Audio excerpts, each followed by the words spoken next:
คุยกับอุ๋ย ครับสวัสดีครับพี่ รายการที่ดีมากคือที่ตะกี้จะถามแบบว่าตะกี้ก็โตโน่ถามพี่ใช่ป่ะว่าทำไมถึงเรียกโตโน่จริงๆอ่ะเวลาที่เรียกคนมาคุยกันน่ะเทปแรกดร.กฤษณาไกรศิลป์ซึ่งพี่ไม่รู้จักท่านมาก่อนเลยเป็นคนที่แบบเราลงไปกราบเท้าเขาได้เลยอ่ะเพราะว่าท่านเป็นคนคิดยาเอดส์30 กว่าปีที่แล้วทำให้ราคาถูกลงมา20 เท่าแบบให้คนจนเข้าถึงยาเอดส์อะไรเงี้ยแล้วไปสร้างโรงงานผลิตยาที่แอฟริกาแบบเป็น10 ประเทศเราว่าความคิดท่านน่าสนใจแล้วถ้าคนในวงการน่ะส่วนใหญ่ก็จะเป็นคนที่เราพอจะรู้จักและคนที่เราชอบความคิดเรารู้สึกว่าแบบเฮ้ยทัศนคติเขาดีแล้วโตโน่เนี่ยนอกจากเคยร่วมงานกันแล้วพี่ชอบทัศนคติโตโน่ครับถึงบอกว่าเวลาร่วมงานเนี่ยทั้งโตโน่และพี่เราไม่เคยพูดเรื่องเงินกันเลยเพราะแบบพูดตรงๆว่าเราชอบโดยส่วนตัวครับชอบทัศนคติชอบความคิดแล้วยิ่งตามดูสัมภาษณ์ในหลายๆรายการเนี่ยยิ่งรายการที่แบบคุยลึกๆคุยถึงเรื่องชีวิตอะไรเงี้ยครับหลายคนที่นั่งดูกับเรานะเขายังบอกเฮ้ยไม่น่าเชื่อเลยว่ะแบบเร่งดีว่ะอันนี้แหละเราเลยอยากชวนคุยอยากคุยกับโตโน่เพราะจริงๆเราไม่เคยคุยกันแบบเวลาเจอคุยกันนิดหน่อยนะไม่เคยคุยกันแบบลึกๆจริงๆถ้าอันไหนไม่สะดวกตอบไม่ต้องตอบได้เลยครับบอกพี่ถ้าเป็นพี่อุ๋ยลึกได้หมดเลยขอบคุณมากครับได้เลยครับเพราะเคยดูสัมภาษณ์มาเห็นว่าชีวิตโตโน่ตั้งแต่เด็กเลยแบบมันมีจุดพลิกใช่ป่ะครับแบบตอนที่คุณพ่อเสียเนี่ยใช่ครับก็เหมือนกับตอนเป็นเด็กเราก็เป็นเด็กที่มีความสุขมากครับคือบ้านผมเป็นค่ายมวยเล็กๆแล้วคุณพ่อก็ทำธุรกิจแบบซื้อรถขายรถอะครับคุณแม่จะขายของชำทั้งหมดน่ะอยู่ในบริเวณเดียวกันครับเป็นครอบครัวที่แบบผมมีคุณพ่อเป็นแบบอย่างครับเป็นไอดอลแบบเห็นคุณพ่อต่อยมวยคุณพ่อแบบคุณแม่ก็สวยอะไรเงี้ยครับผมก็มีความสุขมากเท่าที่ผมจำได้เวลาที่ฝนตกอะครับมันจะมีลูกเห็บผมจำได้ว่าคุณแม่ก็จะพาผมเอาขันเอาแก้วอะไรเงี้ยไปลองครับไปลองลูกเห็บกับคุณพ่อถ้าเวลาที่คุณพ่อแบบวันนั้นไม่ได้มีงานแล้วพ่อก็สอนมวยสอนอะไรให้ช่วงหลังๆก็มีเปิดเป็นโต๊ะสนุกอยู่หลังค่ายมวยอะไรครับผมก็คิดว่าชีวิตผมเป็นอะไรที่แบบดีเนาะดีมากๆดีมากเป็นความทรงจำที่ดีมากน้องแล้วก็มันมีน้องสาวน้องเนี่ยห่างกับผม7 ปี7 ปีครับก็เป็นช่วงที่แบบ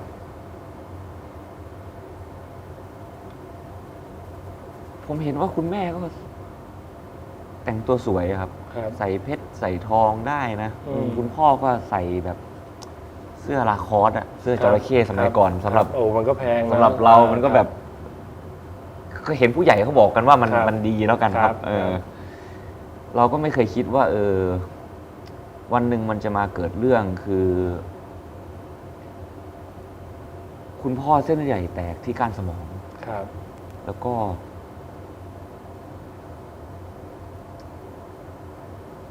เสียชีวิตแบบในเวลาแป๊บเดียวครับตอนที่เรารู้เรื่องผมจำได้ว่าผมอยู่บ้านญาติมีคนมาบอกว่าอาหมูล้ม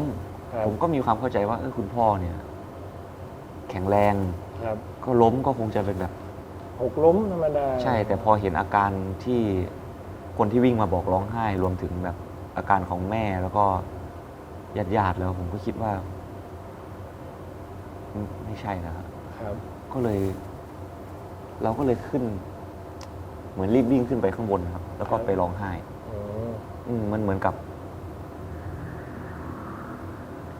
ความรู้สึกตอนนั้นมันรู้แล้วว่ามันผิดปกติมันต้องเป็นเรื่องใหญ่แน่ๆอาการของทุกคนมันถึงเป็นอย่างนั้นอะไรอย่างเงี้ยจนต้องไปหาคุณพ่อที่โรงพยาบาลตอนนั้นก็ไม่ได้สติอะไรแล้วอยู่ในห้อง ICU อะไรเงี้ยแล้วคุณหมอก็ต้องให้คุณแม่เลือก ว่าจะผ่าตัด หรือว่าจะถอดสายครับ แบบ ปล่อยเลย ใช่ คือเพราะว่าถ้าผ่าตัดเนี่ยก็มีโอกาสรอดไม่ถึง 1% ครับ ครับ ยังจะผ่าอยู่ไหมอะไรเงี้ย แต่ตอนนั้นแม่ก็ผ่าตัดสินใจว่า 1% ก็จะผ่าก็เลยเอาคุณพ่อเนี่ย ไปกรุงเทพจะไปผ่าตัดที่กรุงเทพ ครับ พวกผมก็รออยู่ที่บ้าน แต่สรุปคือพอไปถึงคุณพ่อเสียครับ ก็เลยเอากลับมา ครับ แล้วก็ถึงได้ดูแบบ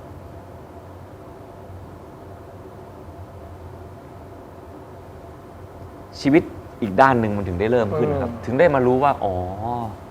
คุณพ่อเนี่ย แบกรับภาระหลายอย่าง ครับ แล้วก็รักแม่หมายถึงว่า ดูแลครอบครัวให้ดีที่สุด แต่ว่าตัวเองอาจจะต้องเจอกับปัญหาหลายอย่าง อาจจะเครียดอาจจะอะไรอย่างเงี้ยแล้วก็ได้มารู้ว่า โอ้เป็นหนี้อะไรเกือบ20 ล้าน ครับ ในตอนนั้นมันเป็นช่วงฟองสบู่แตกพอดี ครับ อะไรเงี้ยก็เลย ต้องขายทุกอย่างที่มีครับ ขายเพชรขายทอง ขายโต๊ะสนุก ขายบ้านที่แบบ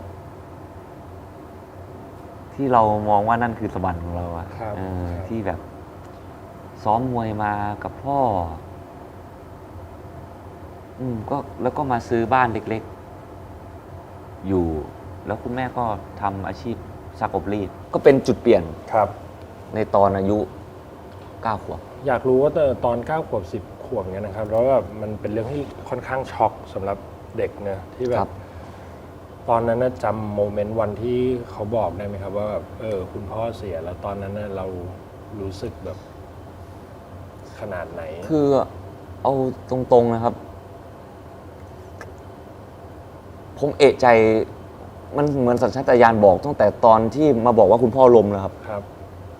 รู้สึกว่าชีวิตเราจะเปลี่ยนมากๆอะ ใช่ครับ แล้วยิ่งพอแบบไปหาพ่อที่ห้อง ICU แล้วเห็นแบบ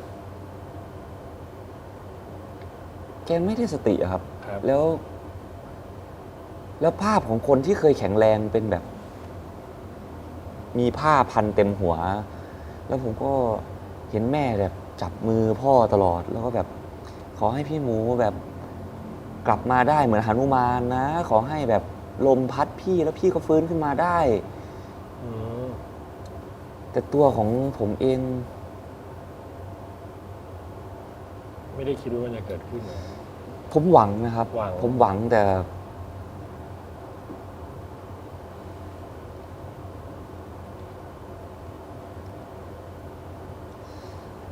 แต่ผมรู้สึกได้ว่ามันมืดมนนะครับ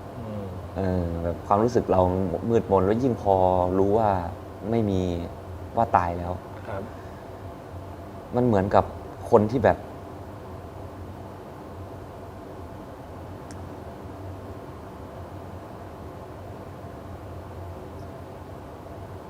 มันยังงงกับการที่แบบ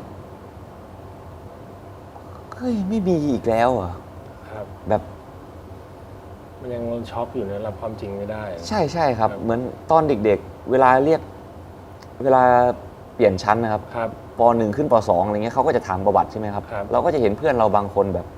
บอกคนนี้อยู่กับตากับยาย เรายังสงสารมันอยู่เลยมันแบบมึงนี่พ่อแม่เลิกกันนี่น่าสงสารเนาะกูนี่โคตรโชคดีเลยแบบ พ่อแม่พร้อมครบ แต่วันหนึ่งต้องมาแบบ ไม่มีพ่อแล้วครับ อยู่กับแม่ครับ แล้วไอ้เรื่องหนี้อีก ครับ ที่ประมาณ20 ล้าน เราก็รู้อะครับ เราอายุ9 ขวบ10 ขวบเนี่ย เรารู้แล้วครับ ว่ามัน เรารู้เรื่องแล้ว แต่เราแค่แก้ปัญหาไม่ได้ ครับ ครับ ก็ โอ้โห ก็แปลว่าหลังจากนั้นก็คือ ปรับตัวเยอะไหมครับ จากเด็กที่แบบเคยสุขสบายอ่ะ อยากได้อะไรก็คิดว่าค่อนข้างง่ายใช่ไหมครับ ไม่ลำบากยากเย็นตอนคุณพ่อยังอยู่ ใช่แต่ก็โอเคผมได้ของเล่นนะครับ เลโก้อะไรเงี้ยพวกของเล่นเนี่ยผมมีแต่สิ่งที่มันแตกต่างโดยสิ้นเชิงน่าจะเป็นเรื่องของแบบ มันไม่ได้เป็นเรื่องของเล่นเลยครับ มันไม่ได้เป็นเรื่องของที่อยากได้อะไรก็อยากได้เพราะผมมีความรู้สึกว่าผมไม่ได้ อยากได้อะไร ผมแค่อยากได้พ่ออยากได้แม่ผมอยากได้ครอบครัวแบบนี้ ครับ ของเล่นหรืออะไรอย่างนี้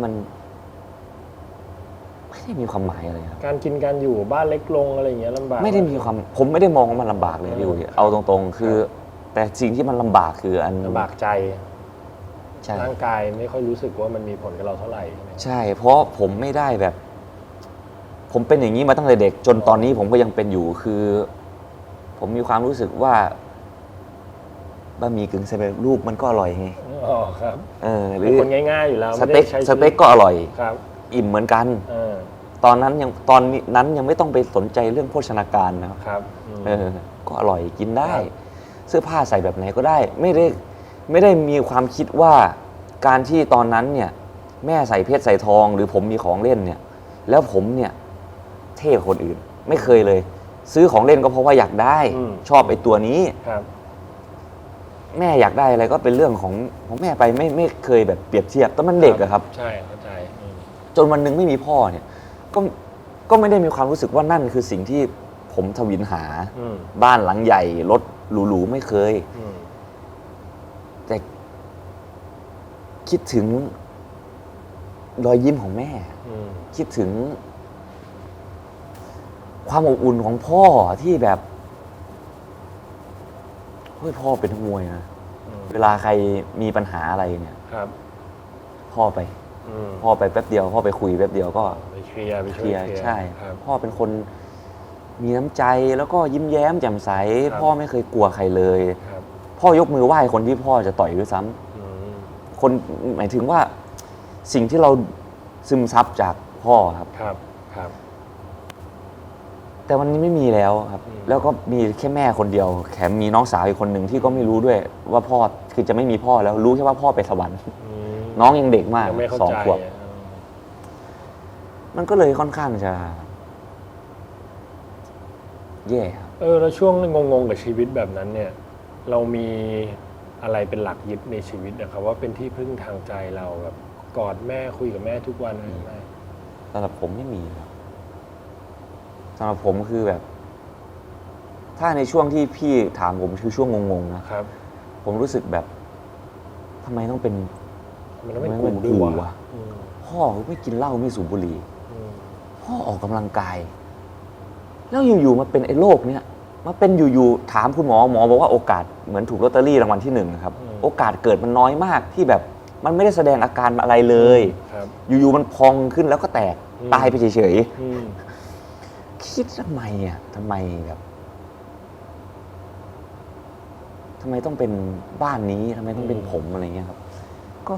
โกรธครับโกรธฟ้าโกรธดินนะครับ ผมว่าเหตุการณ์แบบเนี้ยมันจะมีเด็กบางคนที่พอเกิดเหตุการณ์นี้ในชีวิตเนี่ยจะแบบไปอีกทางหนึ่งเลยแบบไปทางมืดเลยอะแบบรู้สึกว่าโลกนี้มันไม่ยุติธรรม มันโหดร้าย ครับ ก็ไปทางมืดเลย เรา ครับ มีอารมณ์นั้นบ้างไหมครับ หรือว่าไม่ สำหรับผมตอนนั้นเนี่ย มันไม่มีมืดไม่มีสว่างหรอกครับสำหรับผมมันมืดอยู่แล้ว อืม แต่เพียงแค่ไอ้ทางที่เดินน่ะ ผมไม่ได้สนใจว่ามันมืดหรือมัน มันถูกหรือมันผิดหรืออะไร ใช่ ผมสนใจแค่ว่าจะทำยังไงว่าให้แม่เราเนี่ยกลับมาแบบ ยิ้มอ่ะ อ๋อเรียกว่ามีเป้าหมายคือให้มีรอยยิ้มของแม่ ใช่เพราะผมไม่อยากกลับบ้าน เวลาผมกลับมาบ้านผมเห็นแม่ผมกินกาแฟ อืม เครียด ใส่เสื้อผ้าขาด เห็นแล้วมันเศร้า ๆใช่ แล้วก็คิดถึงพ่ออีก อืม คิดถึงพ่ออีกก็มาคิดอีกว่าแบบอ๋อวันนี้คนเขายกโต๊ะสนุกเราไปแล้วอ๋อวันนี้เพชรอันนั้นที่พ่อเคยซื้อให้ไม่อยู่แล้ว พ่อเคยซื้อไอ้อะไรนะจี้เป็นรูปมังกรเป็นเพชรเป็นทองให้ ผมไม่ได้คิดหรอกว่ามันจะราคาเท่าไหร่ ครับ แต่ว่ามันเป็นของที่พ่อให้ แต่ว่าต้องขายไปเพื่อขัดดอกนะครับ ไม่ใช่แบบจ่ายหนี้ด้วย ใช่แค่ แค่จ่าย สมัยนั้นแค่ดอกเดือนนึงก็เป็นแสนนะครับ โอ้ เป็นหลายหมื่นนะครับ แล้วแม่เป็นแม่บ้านนะครับ ครับ ก็เลยจะทำยังไงให้แบบทำยังไงว่าให้จะมีเงิน คิดแต่เรื่องหาเงินแล้วใช่ไหม ใช่ครับ ตอนป .5 ครับ ครับ ก็เลยเอาของเล่นเก่าครับ ครับ ที่ ที่พ่อเคยซื้อให้เอา ที่พ่อซื้อให้ครับ เอาไปขาย เอาไปขาย ใช่ ครับ หมผมเคยฟังในรายการ ครับ อันเนี้ยผมอยากรู้ว่า มันต้องมีคุณค่าทางจิตใจเรามากเลยเพราะพ่อซื้อให้ ครับ พอเราขายเนี่ย เราขายเราตัดใจลงเหรอครับหรือว่าคิดว่าไม่สนนะขอให้ได้มีเงินมาช่วยแม่ ไม่สนครับ อืม คือตอนนั้นไอ้ทองเนี่ย มันเป็นเพราะเราต้องเอาไปจ่ายดอก ครับ แต่ไอ้ของเล่นเนี่ยมันเป็นสิ่งที่เราตั้งใจเอาไปขาย อืม ทองเนี่ยแม่เป็นคนเอาไปจัดการครับ แต่ว่าของเล่นผมเนี่ย ผมเป็นคนจัดการ ผมเป็นคนตัดสินใจของผมเอง ครับ ดังนั้นน่ะ มันไม่เกี่ยวว่าของเล่นจะเป็นที่พ่อซื้อให้ไหมพ่ออยู่ในนี้อยู่แล้ว ครับ ครับ ตอนนั้นเริ่มมีความคิดว่า โอ้เนี่ย พ่อไม่อยู่ใช่ไหมมองไหนผีมีจริงไหมพ่อมาหาหน่อย ครับ ก็ไม่เคยเห็น อืม แต่รู้แน่ๆว่าเลือดพ่ออยู่ในนี้ อืม อยู่ในตัวผม ครับ ก็เลยไม่ได้กังวลว่า ของที่พ่อซื้อให้มันจะไม่อยู่แล้ว มั่นใจแน่ๆว่าพ่ออยู่กับผม อืม ก็เอาไปขายเพื่อที่จะได้ไม่ต้องขอเงินแม่ครับ ครับอืม พอขายได้เงินมาเป็นแบบเอาเทปเก่าๆไปขายครับ ไปปูเสือแล้วก็ที่ขอนแก่นตอนนั้นมันจะมีเปิดท้ายขายของครับ ทุกๆแบบทุกๆสิ้นอาทิตย์หรือสิ้นเดือนประมาณนี้ผมจำไม่ได้ ผมก็จะเอาเสือไปปูแล้วก็ขออยู่ข้างๆกับ ไม่ต้องไปจ่ายตังค่าที่อ่ะขออยู่กับร้านข้างๆร้านเขาพี่ครับ ขอวางแล้วก็วางเทป อืม วางของเล่นอะไรเงี้ยขาย15 บาท10 บาท อืม มันก็ขายได้ตลอดครับ อืมเขาเห็นเราเป็นเด็กกันเนอะเขาก็ ใช่ครับ ดู ใช่แล้วพอได้เงินมาก็ ตอนนั้นน่าจะประมาณเริ่มจะขึ้นมัธยมแล้วครับ ครับ ก็เอาเงินไปแทงบอลครับ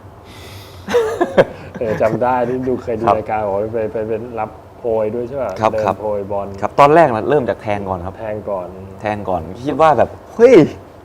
โอ้โห ง่าย 2 บาท 50 50ก็คิดว่าอันนี้แหละ จะเลี้ยงดูแม่ คือไม่ได้มีความคิดเลยครับ ว่าจะเป็นแบบ เรียนจบมาทำงานดีๆ จะได้เลี้ยงดูแม่ครับ อืม เพราะว่ามันไม่ทันครับ ครับ ถ้าต้องรอน านไปคิดว่ามันนาน รออีก8 ปี โอ้อยากหาทาง ผม ลัด แม่ผม แย่แน่ครับ แม่ผมแย่แน่ แล้วจบด้วยเจ๊งติดกันหลายคู่ไหมครับ ใช่ครับ ไม่ใช่เจ๊งติดกันหลายคู่หรอก แต่มันไปเจออีกช่อง คือผมไม่ต้องการเสี่ยงครับ อืม ผมรู้แล้วว่าไอ้แทงเนี่ยมัน ไหนจะโดนหักค่าน้ำอีก อืม นึกออกไหมครับ ครับ ทีมเราชนะ แต่ก็ได้ ได้ไม่ แท เต็ ง ม พันได้800บ้าง เออ แทงพันได้720บ้างสมัยนั้นนะครับ แต่มันมีอีกอันนึงคือได้เงินแน่ๆ คือเป็นพ่อค้าคนกลาง รับเดินโพยอย่างเดียว รับเดินโพย ครับ แต่ตอนนั้นมันก็เริ่มโตแล้วล่ะ มันเริ่มพอที่จะทำได้แล้วก็คือช่วงแบบ อันนั้นมัธยมหรือมหาลัยครับ มัธยมครับ อ๋อ มัธยมก็ช่วงประมาณมปลายนะครับ เออ มสี่อะไรเงี้ยครับ ครับ มันเป็นร่ำเป็นสันนะครับ อืม ตอนนั้น เชี่ยมันออกรายการได้เนี่ย ได้เรื่องมันผ่านไปแล้วไม่เป็นไร ครับก็อย่าไปทำตาม ครับ คือเมื่อก่อนมันยังไม่มีออนไลน์ครับ ครับ มันยังไม่ได้สามารถ ใช่ คุณไม่ ใช่ สามารถ ใช่ แทงในเน็ตได้ครับ ใช่ก็ลงมาแทงอันนี้ แล้วจบด้วยอะไรครับ ตามทวงหนี้ไม่ได้อะไรอย่างงี้ป่ะครับ จบด้วยส่งผิดครับ ฮะ ผมจำชื่อแมตช์ไม่ได้นะ แต่ว่าสมมุติว่าเป็นลิเวอร์พูลกับแมนซิตี้แล้วกัน ครับ ไอเฮียคนเนี้ยแทงกับผมประจำ ครับ แทงแมนซิตี้มาสมมุติว่า 30,000 อืม ผมดันไปส่งลิเวอร์พูล30,000นึกออกไหมครับ มันทำเยอะครับ ตอนนั้น พี่อุ๋ยเชื่อไหมว่าแบบ วันหนึ่งเนี่ย ผมได้แน่ๆเนี่ยประมาณแบบขั้นต่ำนะ มี 4-5 พันอะ โห ในสมัยเมื่อประมาณ 10 กว่าปี 20 ปีที่แล้ว ใช่ครับ มันก็แบบ เยอะมากนะ ใช่ผมไม่ต้องขอเงินแม่เลยครับ ใช่ ผมไม่ต้องขอเงินแม่เลย ผมสามารถที่จะแล้วเพื่อนๆก็รัก ครับ เลี้ยงเสี่ยงจี้เพื่อนเลี้ยงอะไร คือมีความสุขครับ ตอนนั้นชีวิตดีขึ้นมาเลยป่ะช่วงมาปลายแล้วแม่ไม่งงเหรอว่าแบบเรา แม่ เอา ไม่ เงิน อยู่ ให้ ค แม่ รับ ป่ะ ตอนนั้นแม่ไม่อยู่ แม่ผมกับแม่ไม่ได้อยู่ด้วยกันแล้ว แม่ไปอยู่ที่อื่น อืม ครับ แม่ไปทำงาน อืม ตัวผมเองผมอยู่คนเดียว อืม แล้วผมก็มีความสุขมาก ช่วงนั้น ฟุตบอลโลกอะไรอย่างเงี้ยครับ มันจะมีพิซซ่าซื้อ1 แถม 1 โปรโมชั่น เพื่อนผมเนี่ยมานอนบ้านผมกันหมด เราจะสั่งพิซซ่ามาเลี้ยงเพื่อน แล้วก็ดูบอลแล้วก็รอหักค่าน้ำ ครับ ครับ แล้วตอนนั้นเราอยู่กับใครครับ ตอนนั้นไม่อยู่กับ อยู่กับ แม่ ยายครับ อ๋ออยู่กับยาย อยู่กับยาย น้องสาวก็ไปอยู่บ้านญาติครับ ครับ อืม แล้วคุณยายรู้ไหมครับว่าเราทำ รู้ครับ อ๋อคุณยายรู้แล้วคุณยายมีเตือนอะไรไหมครับหรือ ไอ้เตือนผมก็แบ่งเงินให้คุณยาย เข้าขากันดีครับเยี่ยมเลยครับ ครับ แล้วก็มันก็จะมีเพื่อนที่ตัวใหญ่แล้วก็เถื่อนๆหน่อย ครับ ก็จะเป็นคนคอยช่วยเรื่องในการทวงเงิน อ๋อ ให้กับเพื่อนๆนักเรียน ครับ ด้วยกันที่แทง อืม ส่วนพวกผู้ใหญ่ที่เขาแทงด้วยเขาไม่มีปัญหาอยู่แล้ว ครับ ครับ ก็ทำเป็นอาชีพหลักเลยล่ะครับ อืม อืม เราเลิกเพราะ ยิ่ง ว่า พูดยิ่งดูเลวร้ายเลย ที่เลิกเพราะว่าส่งผิดแล้วก็แบบเสียหายเงี้ย ครับเสียหายหนักคือเงินที่เก็บมาจาก ทั้งหมด ได้เขา100 ละบาท102 บาท มันต้องไปรับผิดชอบอะครับ มันต้องแบบ ต้องรับผิดชอบแล้วก็เลยแบบ รู้สึกว่า เอ้ยมัน จะบอกว่าไงดีนะ ผมทำเพราะความสนุกด้วยอะพี่อุ๋ยคือผมบอกก่อนว่ามันอาจจะดูไม่ดีนะครับ แต่มันเป็นความจริงไอการที่ผมขายของเล่น การที่ผมปั่นจักรยานแจกโบรชัวร์ได้เงินวันละ250 บาท หรือการแม้กระทั่งเรื่องสีเทาที่ผมทำผมไม่ได้ทำเพราะว่ามีใครบังคับผมทำผมทำเพราะผมรู้สึกว่าผมสนุก ผมคงจะตอแหลนะผมบอกว่าการพนันมันไม่มีจริงๆในเมื่อ โอ้ยุคนั้น ใช่ พี่ ค ก็ รับ เล่นกันเยอะแยะ แถวบ้านผม ใช่ บาคาร่า อืม บาคาร่าที่เพิ่งเข้ามาหลังๆครับในช่วงก่อนที่ผมจะออกมาจากขอนแก่น อืม บาคาร่าโต๊ะบอลหาได้ทั่วไป มันก็มีทุกอย่าง ใช่ครับใช่ก็นี่แหละแล้วก็ทำมันไปแต่ว่าพอเห็นว่า ผมมาหยุดเป็นที่ผมหยุดจริงๆอ่ะเป็นเพราะว่าไม่ใช่เพราะส่งผิดหรอกครับ ครับ ผมจะต้องไปเรียนต่อมหาลัย ครับ แล้วผมก็รู้สึกว่า ผมเบื่อแล้ว คือผมทำมาสนุกแล้วอ่ะผมสนุกผมแล้ว ผมเคยได้เงินเยอะๆแล้วผมก็เคยผิดพลาด ครับ แล้วเราก็คิดว่าเราจะไปที่ไหนดีที่มันเราก็ไม่ชอบกรุงเทพรถมันติด แล้วเราก็รู้จักขอนแก่นหมดแล้ว ก็เลยไปเลือกเรียนที่หัวหินครับ ฮะ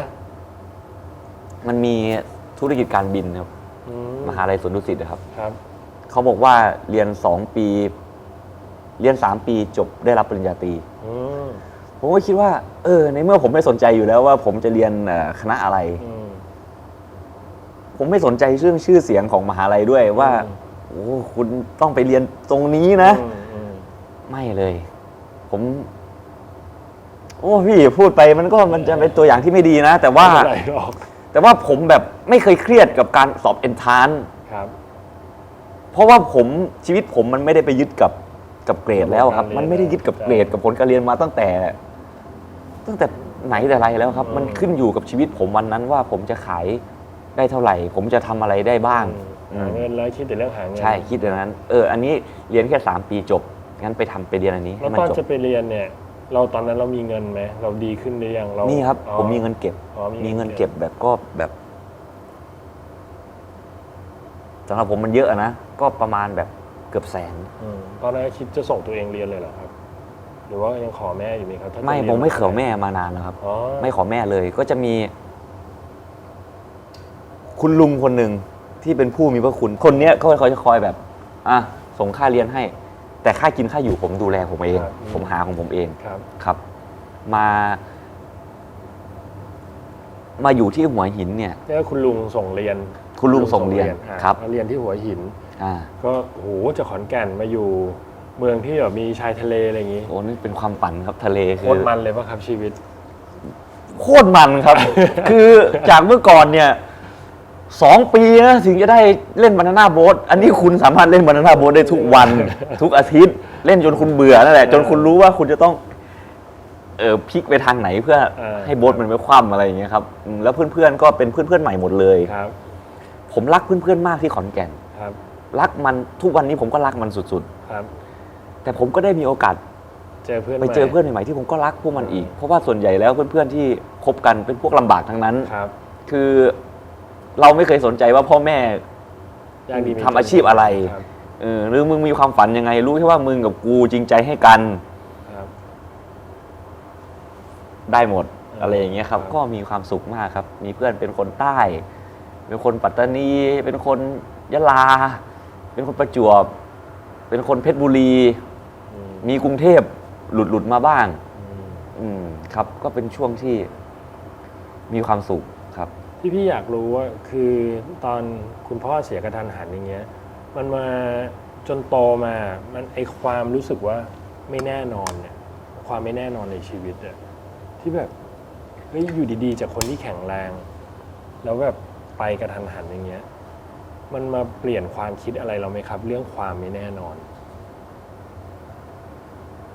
แบบเวลาเราทำอะไรในชีวิตเรารู้สึกไหมว่าเฮ้ยคนเรามันตายได้ตลอดนะแบบมัน มันก็มีทั้งคิดบ้างและไม่คิดบ้างครับ แต่ว่ามันฝังถามว่าฝังไหมมันฝังแน่นอนครับ เรื่องที่แบบ เราไม่รู้ว่าวันพรุ่งนี้มันจะเกิดอะไรขึ้นกับเรา อืม ดังนั้น ผมก็เลยจะค่อนข้างใช้ชีวิตแบบ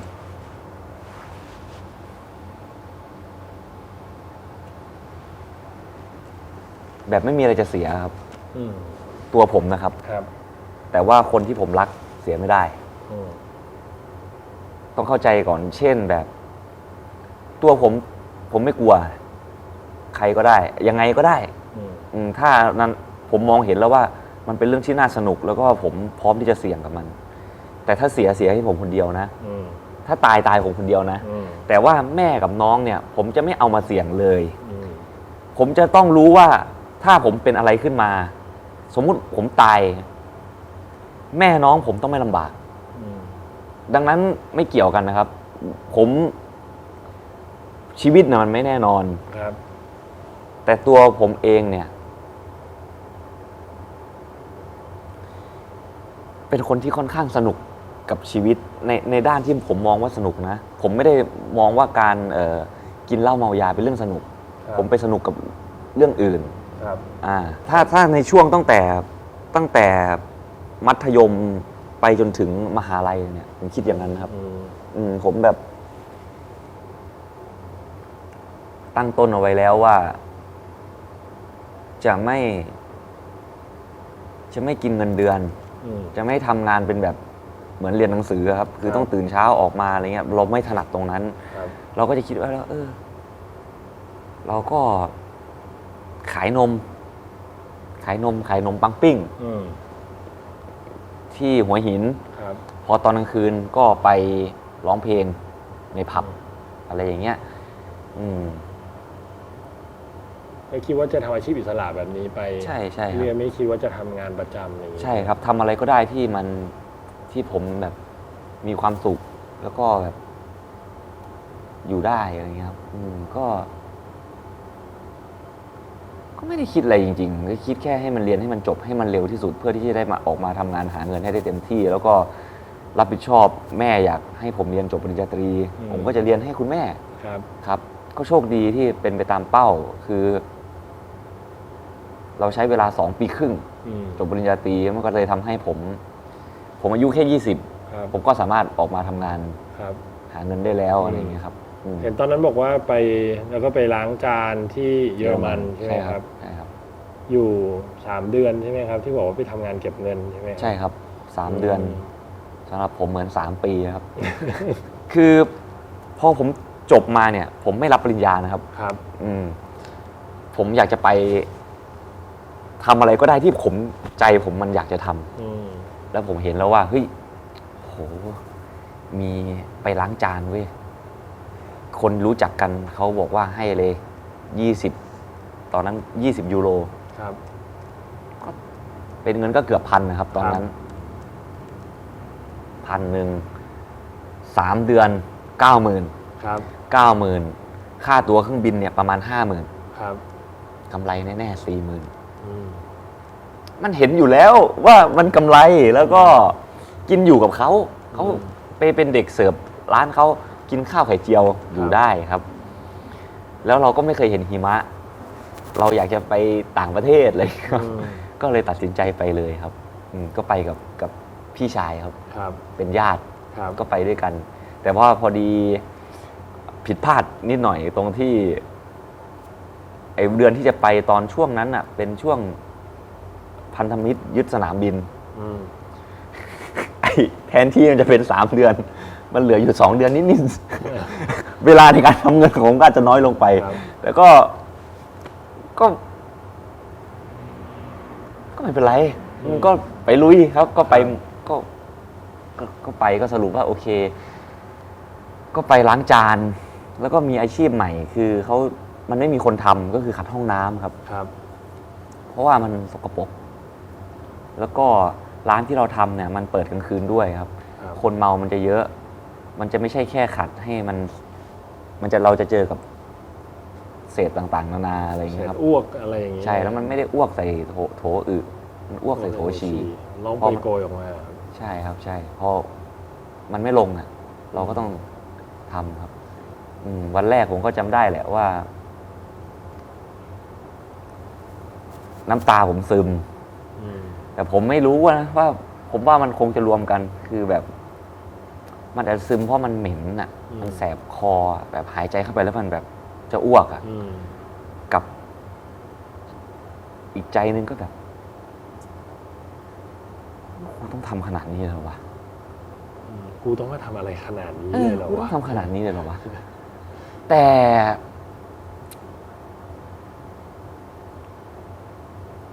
มันไม่มีอะไรจะเสียครับ อืม มันไม่ได้มีแบบ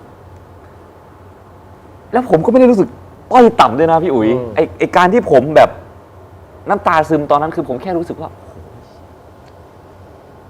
ทำอย่างนี้เลยเหรอวะ อืม แต่ไม่ได้รู้สึกว่าต่ำต้อย ไม่กล้าสบตาใคร ไม่ใช่เลยนะ คือแบบภูมิใจด้วยนะ ที่แบบ ก็ชีวิตกูอ่ะ อืม ก็กูเลือกเอง แล้วเวลาที่มันเหนื่อยมันท้อมันแบบ มันอยากกลับบ้าน อืม นึกถึงแม่ อืม แบบนอนไปหลับไปแล้ว ห้องก็ไม่มีเครื่องทำความอุ่นนะครับ มันหนาวที่สุดในรอบ50 ปีของเยอรมันครับ ตอนนั้นพี่อยู่เมืองอะไรครับ เนินแบกครับ เนินแบก น่าจะเนินแบก ครับ เราไม่มีเครื่องเขาเรียกว่าไฮซุงครับ ใช่ฮีเตอร์ครับ เราก็ต้องเอาสกอตเทปไปปิดตามรู ไม่ให้ลมมันเข้า ไม่ให้ลมมันเข้า แล้วก็นอนเรียงกัน ดังนั้นเราก็จะได้ยินนะครับ ในระหว่างที่เราคิดว่าชีวิตเรามัน แย่ แย่หรือว่ามันหนักหนาใช่ไหมครับ เราก็จะได้ยินเพื่อนๆพี่ๆที่เข้ามาลูกเงินไม่พออีกแล้วเหรอทำไมถึงใช้เงินเปลืองจังทะเลาะกันตื่นมาตอนเช้า ผมก็เป็นคนพาแกไปโอนเงิน เดินไปกับแกอยู่ดี ดังนั้นผมก็เห็นว่าทุกๆคนเนี่ยมันมี ปัญหาชีวิตกัน มันมีปัญหาเหมือนกันหมด แต่เพียงแค่เราแบบ เราจะรู้สึกว่าโอ้โหมันแย่จริงๆ เราท้อแท้กับมัน หรือว่าเราจะรู้สึกว่าก็กูจะสู้อ่ะ อืม ทำไมอ่ะ ก็โอเคไม่มีเท่าคุณ แต่ว่าผมไม่ได้ขอคุณเลยนะ ในช่วง2 อาทิตย์แรกเนี่ยพี่อุ๋ยเชื่อไหมว่าผมเดินเนี่ยฝรั่งจูงลูกหนีนะครับ ผมกับพี่ชายผมเดินไปเนี่ย คือเสื้อที่เขาเตรียมไว้ให้ของผมมันเป็นเสื้อที่ทำยังไงก็ได้ให้อุ่น เพื่อจะเดินไปทำงานประมาณ2 กิโล เสื้อมันขาดมันเหมือนคนเก็บขยะครับสภาพผมอะครับ มันก็ไม่แปลกที่แบบ อยากจะเข้าไปในช็อปหรูๆเขาอะครับเขาก็มาดูว่าแบบของเขาอยู่ไหมมาดูแบบเสื้อผ้าเขาว่าที่ผมจับเนี่ย เลอะหรือเปล่า เสื้อผ้ามันเลอะหรือเปล่า ผมก็เข้าใจมันได้ แต่ผมก็แบบ ผมค่อนข้างเข้าใจอะครับ เข้าใจมันด้วยที่มันจะรังเกียจผม แล้วผมก็เข้าใจตัวเองด้วยว่า ก็มันเป็นแบบนี้ ก็เป็นอย่างเงี้ยแล้วผมก็ไม่ได้คิดจะขโมยของคุณเลยนะ แต่ผมยังไม่มีตังค์ซื้อเสื้อผ้าดีๆเข้ามาในช็อปของคุณเฉย ครับ ๆอะไรอย่างเงี้ยครับ แล้วอย่างพอตอนเราไปใช้ชีวิตแบบนั้นเนี่ย ครับ เวลาเรากลับมา เราเข้าใจคนทำงานบริการเยอะขึ้นไหมแบบพวกพนักงานเสิร์ฟพวก ผมโคตรจะเข้าใจเลยครับ อย่าว่าแต่ พนักงานเสิร์ฟเลยครับ เอาตรงๆเถอะที่พวกผมอยู่อ่ะมันก็มีทั้งยาเสพติดทั้งขายบริการทั้ง ถ้าคนเรามันมีทางเลือกมันใครมันจะอยากอยู่ไกลบ้านครับผมน่ะ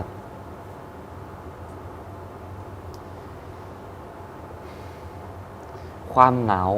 ความลำบากความห่างไกลมันทำให้คนเป็นบ้าได้นะพี่ แน่นอนจริงเชื่อ พี่ทำงานอะไรสักอย่างสมมุติพี่ขายยาเสพติดพี่ได้เงินมาง่ายครับ หรือพี่ทำงานที่มันไม่ถูกต้องพี่ได้เงินมาง่ายแต่พี่อยู่กับความดำมืดของชีวิตเนี่ยมันก็ทำให้พี่ใช้เงินแบบถ้าพี่ไม่มีสติพี่ก็ใช้เงินโง่ๆได้เหมือนกันอยู่กับตู้คาสิโนอยู่กับยาเสพติดเอามาให้มันผ่านพ้นไปวันๆอะไรเงี้ยแต่พอดีผม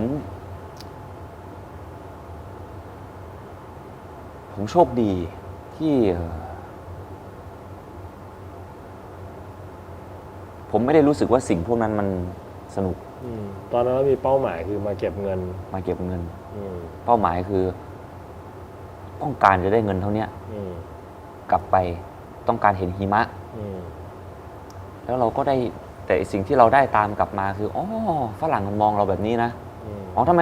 มันถึงมองเราแบบนี้ล่ะก็กูก็มาแอบทำงานจริงๆอ่ะกูถือวีซ่า3 เดือนแต่กูมาทำงานอาจจะดูถูกก็ได้แต่ละวันมันมีอะไรให้เรียนรู้เยอะอะครับแล้วตัวผมเองก็สนุกไปในแต่ละวันเวลาอกหักก็เศร้าโดนแฟนทิ้งแฟนอยู่ที่ไทยเยอรมันใช่ครับคิดจะแบบเซอร์ไพรส์เขาครับรวมเงินโทรไปจะไปคริสต์มาสเขาผู้ชายรับอะไรเงี้ยครับมันก็ผสมปนเปกันไปแต่ทุกๆครั้งที่เวลารู้สึกว่ามันชีวิตมันแย่หรือว่ามันยาวนานจังทำไมเวลามันช้าจังก็จะนึกถึงคุณแม่แล้วก็นึกถึงเงินยูโรเวลาเอาไปคูณเป็นเงินไทยว่ามันมีกี่บาทแล้วอะไรอย่างนี้ครับรวมถึงเพื่อนๆพี่ที่เขามาทำงานเหมือนเราใช่ครับดังนั้นถามว่าแบบผมเข้าใจไหมก่อนผมไปหรือว่าตอนเป็นเด็กผมอาจจะคิดนะครับว่าโอ้โหทำไมคุณทำแบบนี้ไม่มีศักดิ์ศรีเลยทำไมคุณเป็นแบบนี้กันแต่พอผมได้ไปเห็นผมได้ไปรู้จักถ้าเมื่อไหร่ที่ลูกคุณไม่มีจะกินขึ้นมาจริงๆคนเราก็พร้อมทำทุกอย่างนะใช่ครับดังนั้นผมก็เลยแบบเรื่องนิสัยชอบตัดสินคนนะครับผมเลยไม่มีเลยเวลาที่ผมเจอใครที่เขาแบบไม่เห็นด้วยกับผมหรือว่าพูดอะไรแบบผมจะคิดมากขึ้นนะครับไม่ใช่แบบรีบตัดสินว่าไอ้เนี่ยมันเป็นคนไม่ดีแต่จะคิดว่ามึงเจออะไรมาคิดอย่างนี้อะไรอย่างเงี้ยครับแต่ละคนมีไม่ใช่ครับแบ็คกราวด์ไม่เหมือนกันใช่ผมเลยค่อนข้างจะใช่ผมเลยค่อนข้างจะเข้าใจคนครับแล้วก็ให้เกียรติคนด้วยเรียกว่าทริปนั้นน่ะไอ้3 เดือนเนี่ยนอกจากเงินที่ได้แล้วคือได้วิชาชีวิตแบบความมุมมองในการมองคนเข้าใจชีวิตคนใช่ครับใช่ซึ่งพี่จะมองว่ามันเป็นสีดำหรือเป็นสีอะไรก็ได้แต่ตัวผมเองมันชีวิตผมมันเป็นอย่างนั้นใช่ไหมครับแต่เราจำว่าอะไรที่มันไม่ดีอะไรที่เราไม่ชอบเราก็ไม่ทำแบบนั้นเช่นเราไม่ชอบโดนดูถูกเราก็จะไม่ดูถูกคนอื่นเราเห็นว่าโอ๊ยฝรั่งมันเหยียดเราว่ะแล้วเราจะทำยังไงเราก็จะไม่ไปเหยียดคนอื่นนะครับไม่ไปเหยียดประเทศเพื่อนบ้านเขามาทำงานกับเราเขาก็มีลูกเมียรอมีแม่เขารออยู่ประเทศเขาเหมือนกันเลยเนอะเหมือนที่เราไปทำงานที่ยุโรปใช่ครับใช่ครับเขามาทำงานเมืองไทยก็ไม่ต่างกันน่ะแล้วกลับกันผมก็ไม่ได้เชิดชูฝรั่งผมก็ไม่ได้รู้สึกว่าฝรั่งพิเศษพิโสกว่าคนบ้านเรา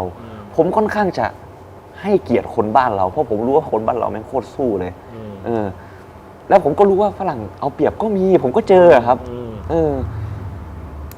ค่อนข้างจะเข้าใจ ครับ ครับ แล้วก็รู้ด้วยว่าอะไรคือสิ่งที่เราควรทำและอะไรคือสิ่งที่เราไม่ควรทำ ครับ โหหนาวนะอกหักนะเจ็บปวดนะแต่ว่าเราก็ไม่ควรเอาเงินไปหมดกับ เรายาอะไรพวกนี้ ใช่ครับ อืม ใช่ ยังมีส กับ ติ แต่เหล้าเนี่ย สาเหตุที่ผมไม่เล่นเหล้าเล่นยาเนี่ย อิทธิพลส่วนหนึ่งเลยคือมาจากพ่อและญาติที่ผมรู้จัก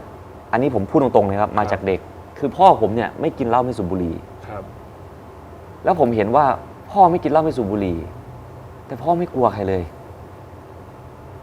ไม่กลัวใครเลยแม้แต่คนเดียวจะตัวใหญ่ขนาดไหนจะไม่เกี่ยวเลย อืม พ่อเก่งมากกับกันบางคนที่ผมรู้จักดูดยาบ้า ดูดบุหรี่ทำตัวเก๋า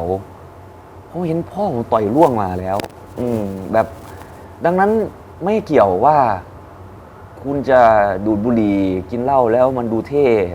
ทำตัวกลางแล้วดูเท่นั้นมันไม่เกี่ยวมันเลยทำให้ฝังใจผม เพราะว่า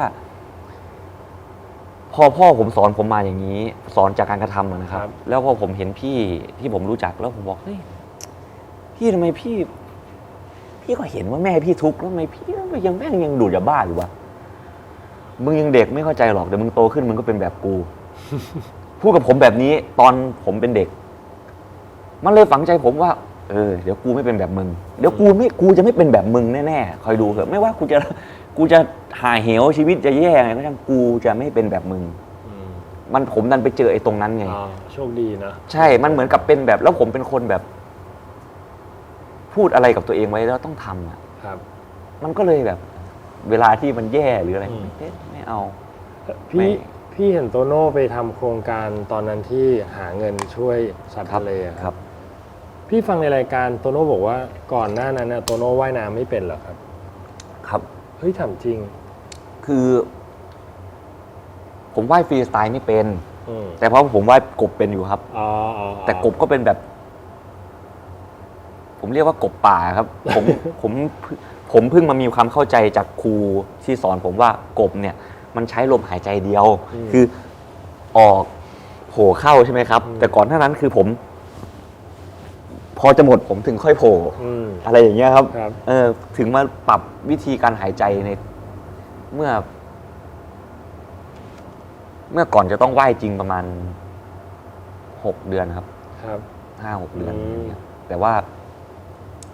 แล้วเราตอนนั้นเราก็ไม่รู้ด้วยว่าเราไม่สามารถใช้ท่ากบว่ายข้ามอ่าวข้ามเกาะได้ เพราะว่ามันช้ากว่า ครับ มันต้าน1มันสู้กับแรงขึ้นไม่ไหว2คือเขาน่าจะพังก่อน เพราะว่ามันใช้แรงถีบ อ๋อ เยอะแล้วเวลาเราว่ายมันว่ายหลายกิโลอะไรเงี้ย ค ค รั รับ บมันจะเจ็บ ครับ ก็เลยต้อง มาฝึกว่าย มา ฟรี ฝึก สไต ฟรีสไต ล์ ล์ใหม่อะไรเงี้ย พี่เห็นโตโน่หุ่นดีมากเลย อยากรู้ว่าเราเป็นพวกชอบออกกำลังกายแบบดูแลรูปร่างเนี่ยมาตั้งแต่วัยรุ่นเลยป่ะหรือไม่เพิ่งมาแบบมาบิวตอน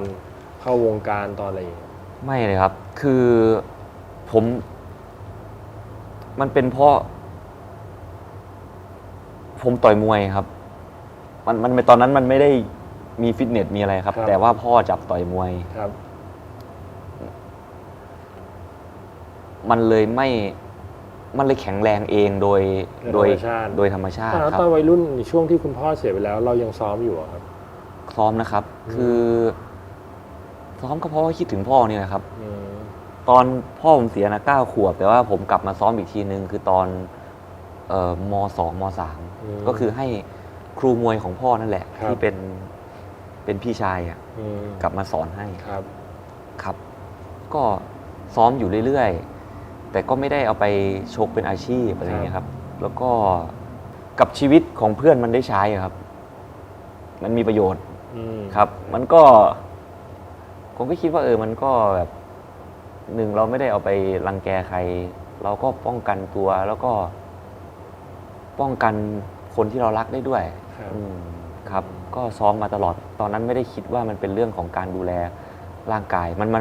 มาคิดเรื่องการดูแลร่างกายคือตอนเข้าวงการครับว่ามันต้องอันนี้เป็นเรื่องของงานแล้ว ครับ เป็นเรื่องของความรับผิดชอบแล้ว ครับ ผมไม่ได้มาจาก เอาตรงๆเลยนะ ผมไม่ได้มาจากความสามารถนะครับ ครับ ในตอนแรก ครับ ผมมาจากเงินโหวต อืม ของคนดู ครับ แล้วถ้าผมไม่รับผิดชอบกับตัวผมเอง ครับ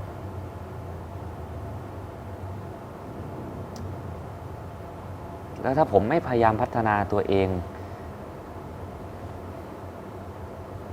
ผมคงรู้สึกไม่ดีครับที่เขาให้โอกาสผมมา ครับ ครับ ก็เลยโอเค การดูแลร่างกายตัวเอง การฝึกทักษะต่าง ครับ ๆ มันก็เลยเป็นส่วนหนึ่งของอาชีพของผม ครับ ใช่ครับ แล้วโตโน่คิดว่าคำว่าประสบความสำเร็จของโตโน่คืออะไรครับ คิดว่าตัวเองประสบความสำเร็จยังครับ ประสบความสำเร็จของผมเหรอครับ ก็คงจะเป็นเรื่องของการทำในสิ่งที่ผมทำได้ แล้วก็ทำให้คนอื่นมีประโยชน์ด้วย มีความสุขด้วยครับ อันนี้สำหรับผมอันนี้คือการประสบความสำเร็จของผมนะครับเรื่องของความฝันเรื่องของอาชีพเรื่องของเงินนะมันเกินฝันผมไปแล้วครับ คือโอเคถ้าผมมีความโลภมีกี่ล้านก็คงยังไม่พอหรอกครับ ผมก็คงอยากจะมีเพิ่มขึ้นไปเรื่อยๆถูกไหมครับ ครับ ดังนั้นผมก็เลยไม่ได้มองว่าตัวเงินเป็นตัวกำหนดความสำเร็จ แต่โอเคแต่ผมต้องไม่ไปลำบากคนอื่นนะ อืม แต่ไอการทำสิ่งที่เราพอจะรู้อะไอสิ่งที่เราพอจะทำได้ ไม่ว่าจะเป็นเรื่องเล็กหรือเรื่องใหญ่ แต่มันสามารถ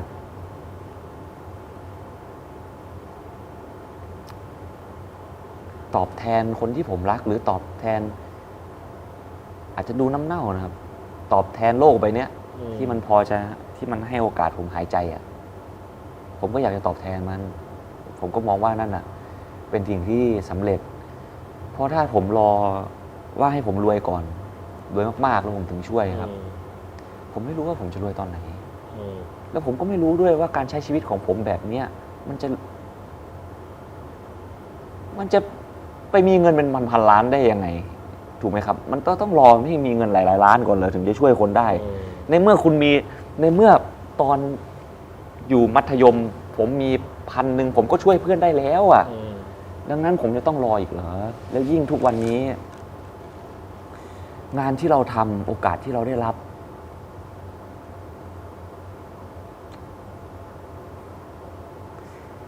เรื่องบางเรื่องมันกลายเป็นเนี่ย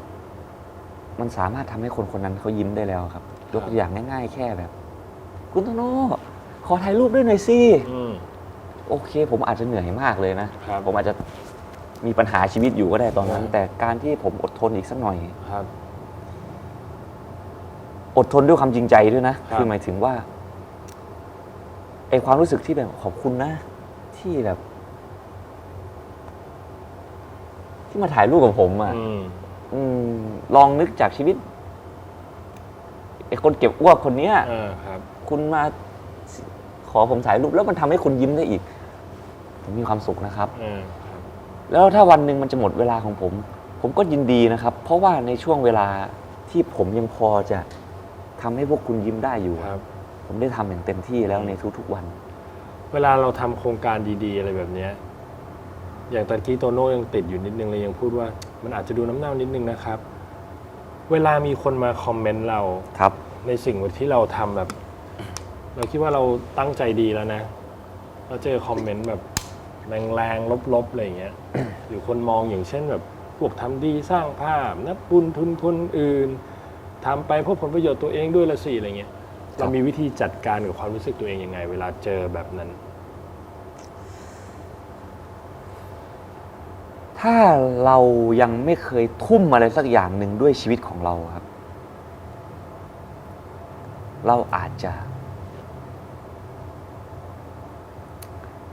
มองว่าคอมเมนต์พวกนั้นน่ะ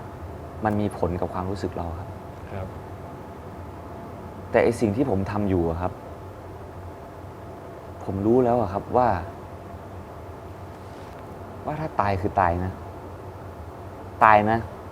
มันไม่มีอะไรยิ่งใหญ่กว่าชีวิตของผมแล้วครับ แต่ผม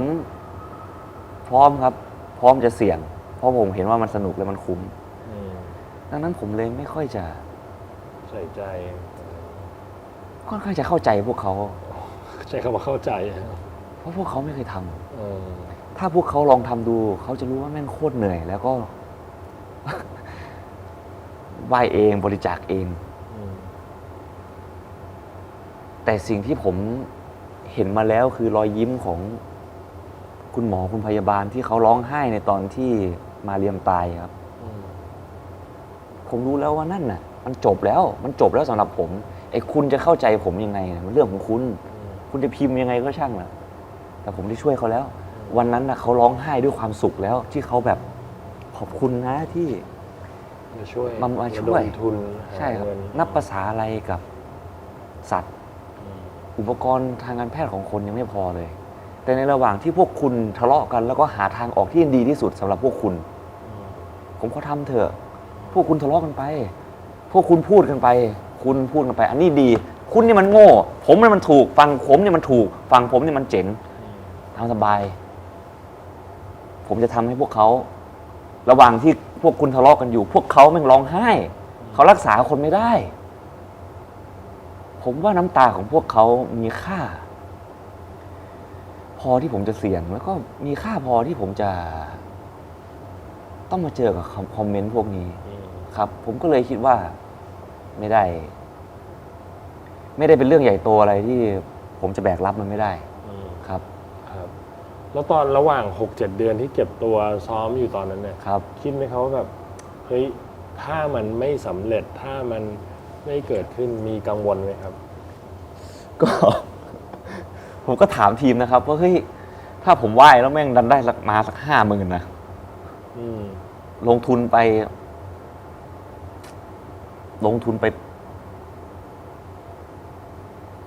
เฉพาะเงินผมเองก็2 ล้านนะครับ 2 ล้าน ที่มากกว่าเรื่องเงินสำหรับพี่มันคือเวลาด้วยนะเวลาเป็นสิ่งมีค่ามาก แล้ว เวลาไปหลายเดือน พี่ลองคิดดูว่าต้องไปบอกเพื่อนว่าเฮ้ยกูรับคอนเสิร์ตไม่ได้นะกูจะไปช่วย มันเริ่มจากตั้งแต่เริ่มเก็บขยะแล้วพี่ แบบทำงาน7 วัน แต่ต้องไปบอกกองพี่ผมเห็น PM 2.5 แม่งสูงอ่ะพี่ แล้วผมไม่รู้จะแก้ PM ยังไงอ่ะแต่ว่าผมรู้ว่าถ้าผมเดินเก็บขยะเมื่อไหร่มันจะมีนักข่าวมาถามผมว่าผมเก็บทำไม แล้วผมจะได้พูดว่าอ๋อเนี่ยครับการเผาขยะก็มาเป็นส่วนหนึ่งนะครับ การทิ้งขยะลงไปในน้ำวันหนึ่งมันจะกลายเป็นไมโครพลาสติกนะครับแล้วมันจะกลับเข้ามาในท้องของเรา แล้วเราก็จะตาย เราจะป่วยเราจะไม่แข็งแรงพอเราป่วยมากขึ้น เราก็จะเข้าโรงพยาบาลเครื่องมือแพทย์ก็จะไม่พอนะครับ พี่ขอให้ผมไปทำเถอะ มันเริ่มตั้งแต่เก็บขยะตรงนั้นแล้วครับ พี่บอกว่าเราเพี้ยนไหมแบบเฮ้ยมึงมาแก้ปัญหาปลายเหตุว่ามึงมาทำอะไรอย่างนี้วะแบบ นี่ครับมีปลายเหตุ แล้วเรารู้สึกยังไงเราไม่ใช่เรารู้สึกไงเราตัดสินใจยังไงเวลาฟังคำพูด เราเข้าใจครับ เข้าใจเขา เราเข้าใจแล้วเราเข้าใจเขาแล้วเราเข้าใจเราครับ คือ คุณเก็บขยะโตโน่คุณแก้ปัญหาปลายเหตุเก็บยังไงคุณไม่มีวันหมดหรอกแต่คุณลองมาเก็บขยะกับผมดูสิคุณลองมาเก็บขยะ ที่คุณไม่ได้เป็นคนทิ้งดูว่าคุณเก็บกับผมไปสักไม่ต้อง ผมว่าแค่ครั้งเดียวถ้าคุณเก็บกับผมจริงๆนะเพราะว่าเวลาผมเก็บทีนึงผมเก็บทั้งวัน ผมเก็บได้เป็นตันๆคุณเหนื่อยไหมคุณร้อนไหมแล้วต่อไปเวลาคุณจะเข้าไปซื้ออะไร หรือคุณจะทิ้งอะไร คุณคิดมากขึ้นไหมผมว่าไอ้ปลายเหตุของคนที่พิมพ์น่ะเขายังไม่ได้มาทำกับผมเขายังไม่ได้รู้นึกออกไหมครับ แต่พอเขาได้มาทำเหมือนกับที่ผมได้เริ่มมาทำอ่ะผมคิดว่าต้นเหตุของทุกอย่างนะครับ มันอยู่ในนี้ถ้าคุณแก้ที่ตรงนี้ได้ก่อนเนี่ย ผมว่าถ้าจะแก้นะครับ แก้ตรงนี้ก่อนเลยครับ ให้พี่สรุปง่ายๆนะคือมันไม่ได้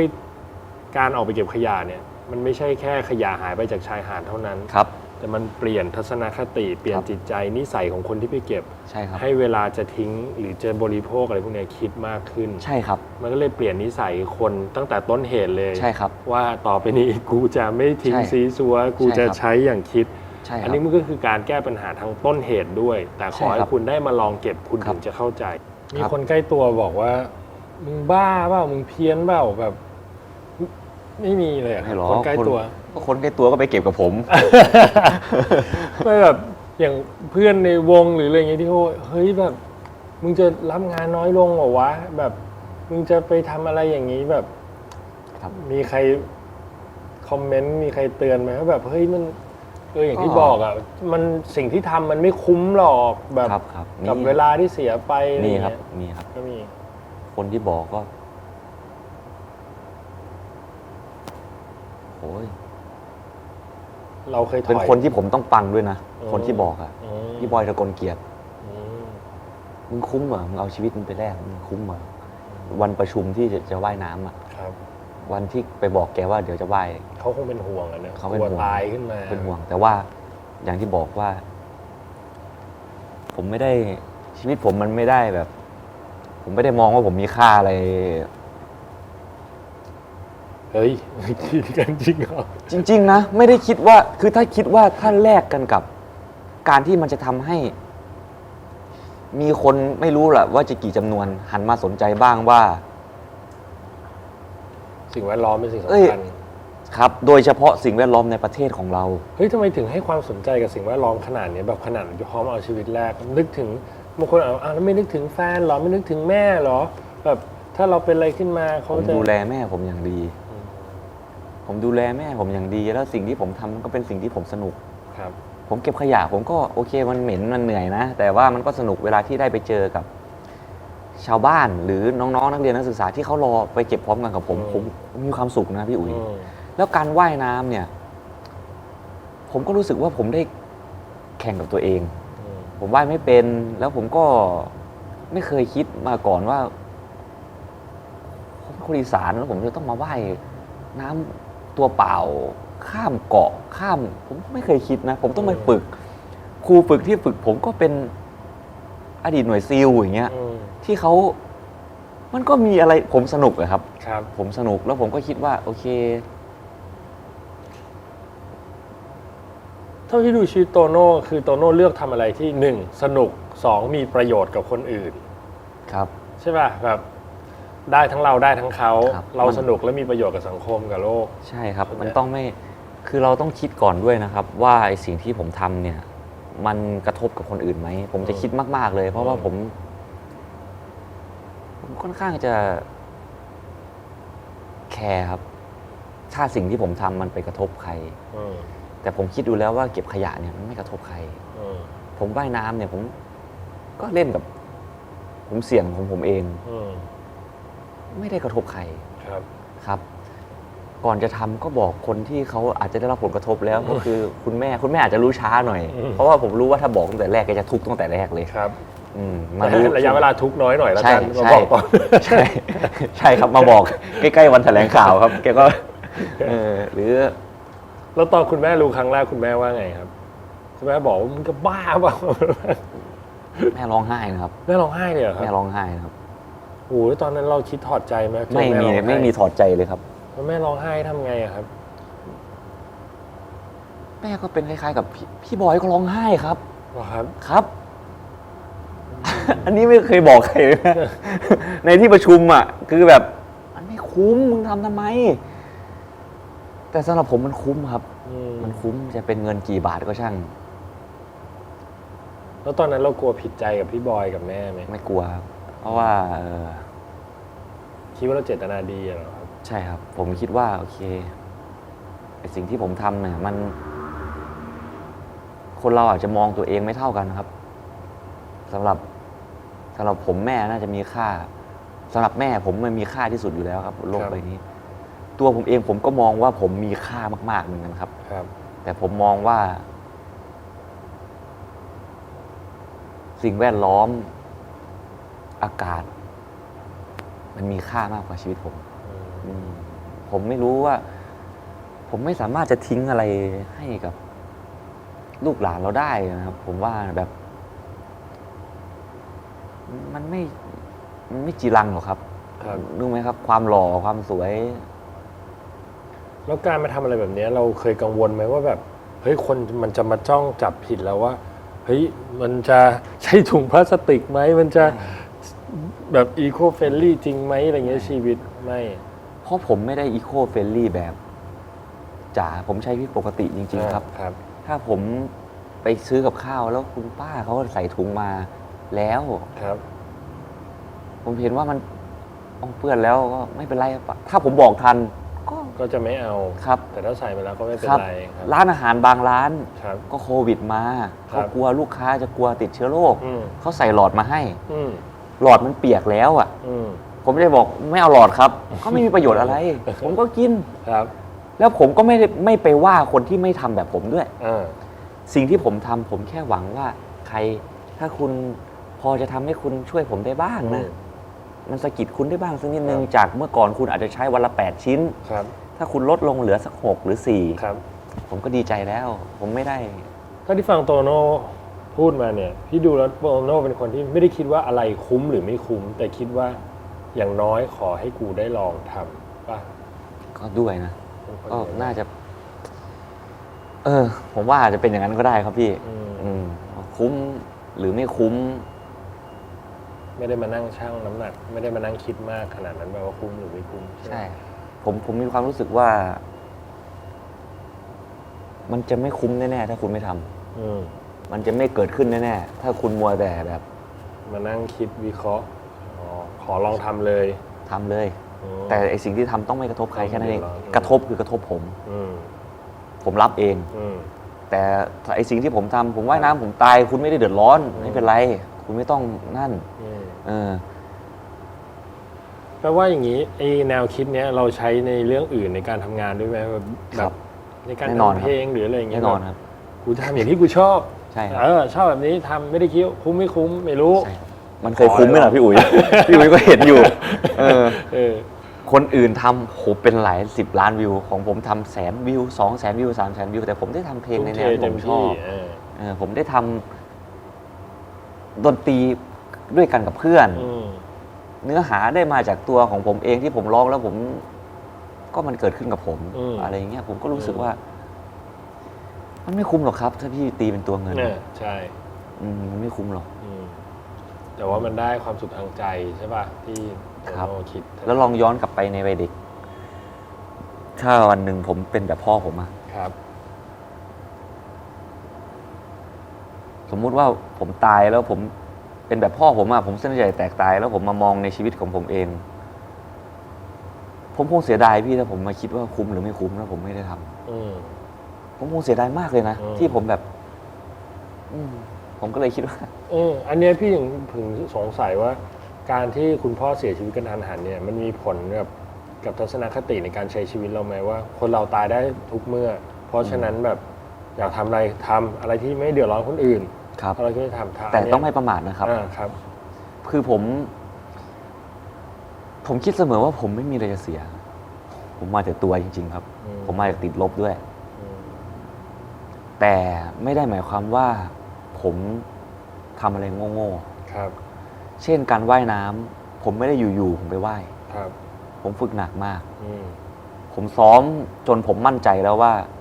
ผมไหวผมเอาอยู่นอกซะจากว่ามันเกิดเหตุไม่คาดฝันจริงๆนึกออกไหมครับชุดที่เราใส่ก็เป็นชุดที่มันเหลือเนื้อให้จะโดนกับแมงกะพรุนที่มันมีโอกาสจะโดนแล้วตายให้ได้น้อยที่สุดทีมเราก็ข้างหลังที่ปิดท้ายผมอยู่หน้านะข้างหลังที่ปิดท้ายเนี่ยคือพี่พึ่งนี่พี่ฝึกหน่วยซิลพอด้วยครับฝั่งซ้ายผมเนี่ยคือทีมชาติคือพี่พึ่งครับผมค่อนข้างจะมั่นใจว่าทีมผมครับครูทัพทีมพายเรือเนี่ยพายมาแล้วทั่วโลกทีมเราเป็นทีมที่เก่งครับดังนั้นผมเลยคิดว่ามันไม่ได้แล้วทุกคนใจเหมือนกันคือเฮ้ยสิ่งแวดล้อมเป็นสิ่งสำคัญนะเป็นสิ่งที่เราควรจะสู้เพื่อมันนะมันก็เลยผมก็เลยคิดว่าสำหรับผมมันคุ้มอ่ะจบโปรเจกต์นี้ไปตอนนั้นมันทำไปประมาณ5 วันใช่ไหมครับแต่ถึงจะแค่5 วันก็เหอะพี่ว่ามันโคตรเหนื่อยอยู่แล้วล่ะครับมันเปลี่ยนอะไรเราข้างในไหมความคิดเนี่ยแบบไม่หลังจากทำเราเห็นผลออกมาว่าได้เงินมาประมาณเท่าไหร่ครับเกือบ20 ล้านครับเกือบ20 ล้านก็รู้สึกว่าดีใจจังเลยครับที่ตัดสินใจทำดีใจจังเลยที่แบบได้เห็นประเทศเรามี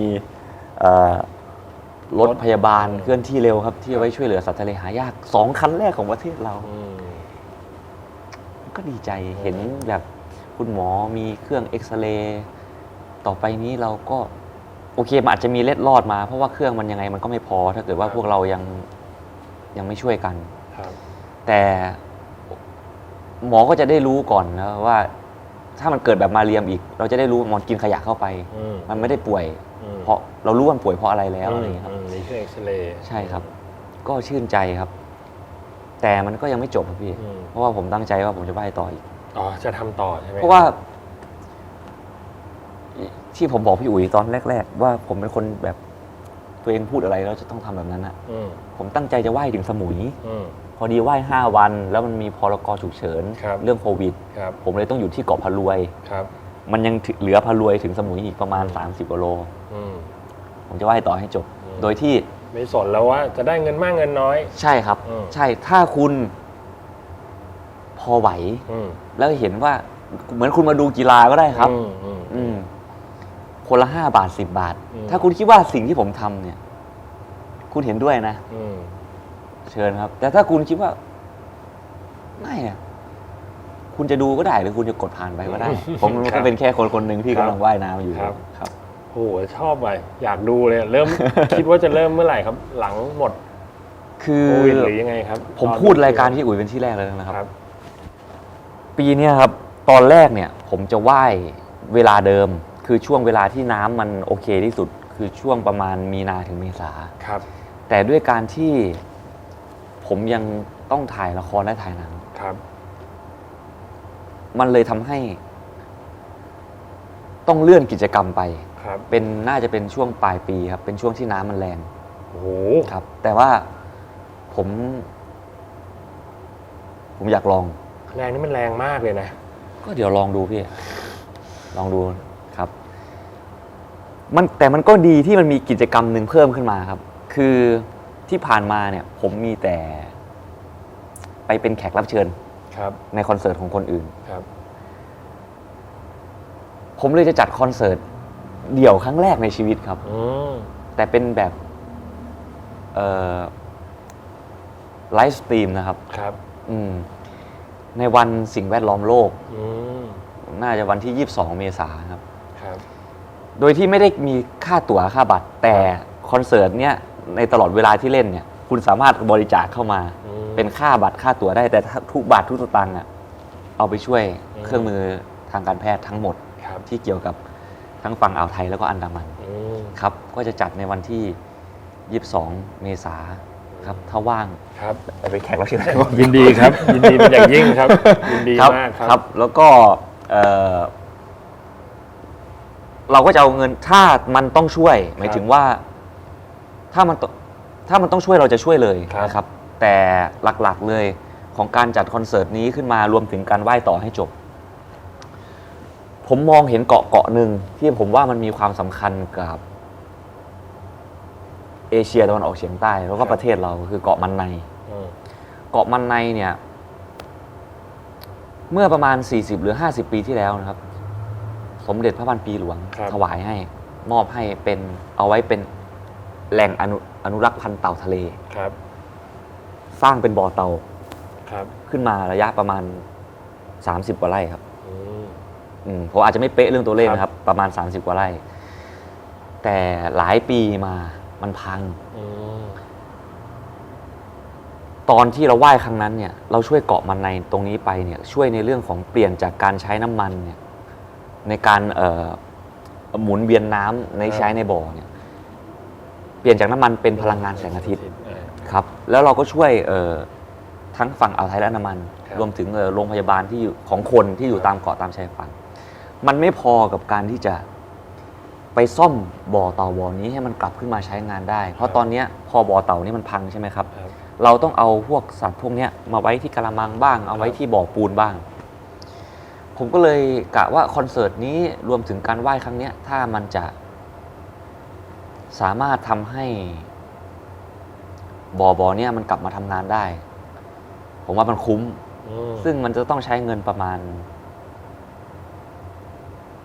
5 ล้านบาทเอง อืม 5 ล้านบาทเองสำหรับผมทำไมผมถึงถ้าผมเห็นว่ามันสำคัญจริงสำหรับคำถามของคนที่อยากจะ ผื่ออยากจะด่าผมนะครับทำไมไม่เอาเงินเก็บของผม5 ล้านนะไปซื้อไปทำเลยล่ะ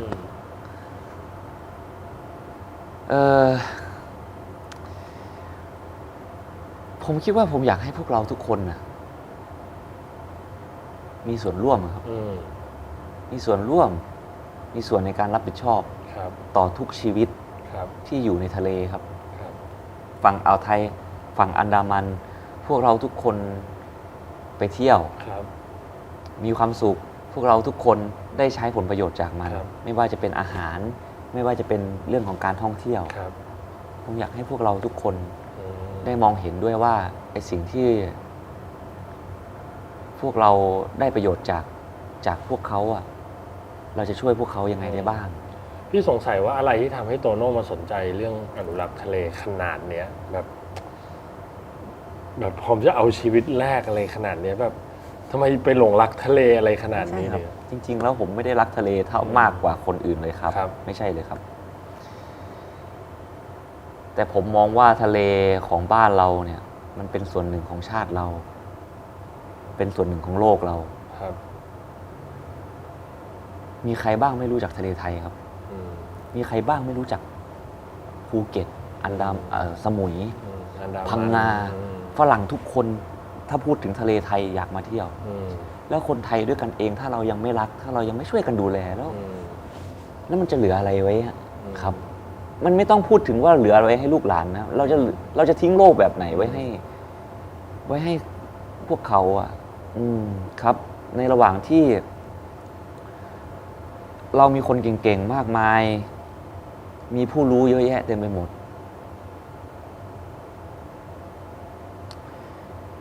ผมอยากให้พวกเราแบบมาช่วยกันคนละไม้คนละมือครับผมเชื่อในเรื่องของ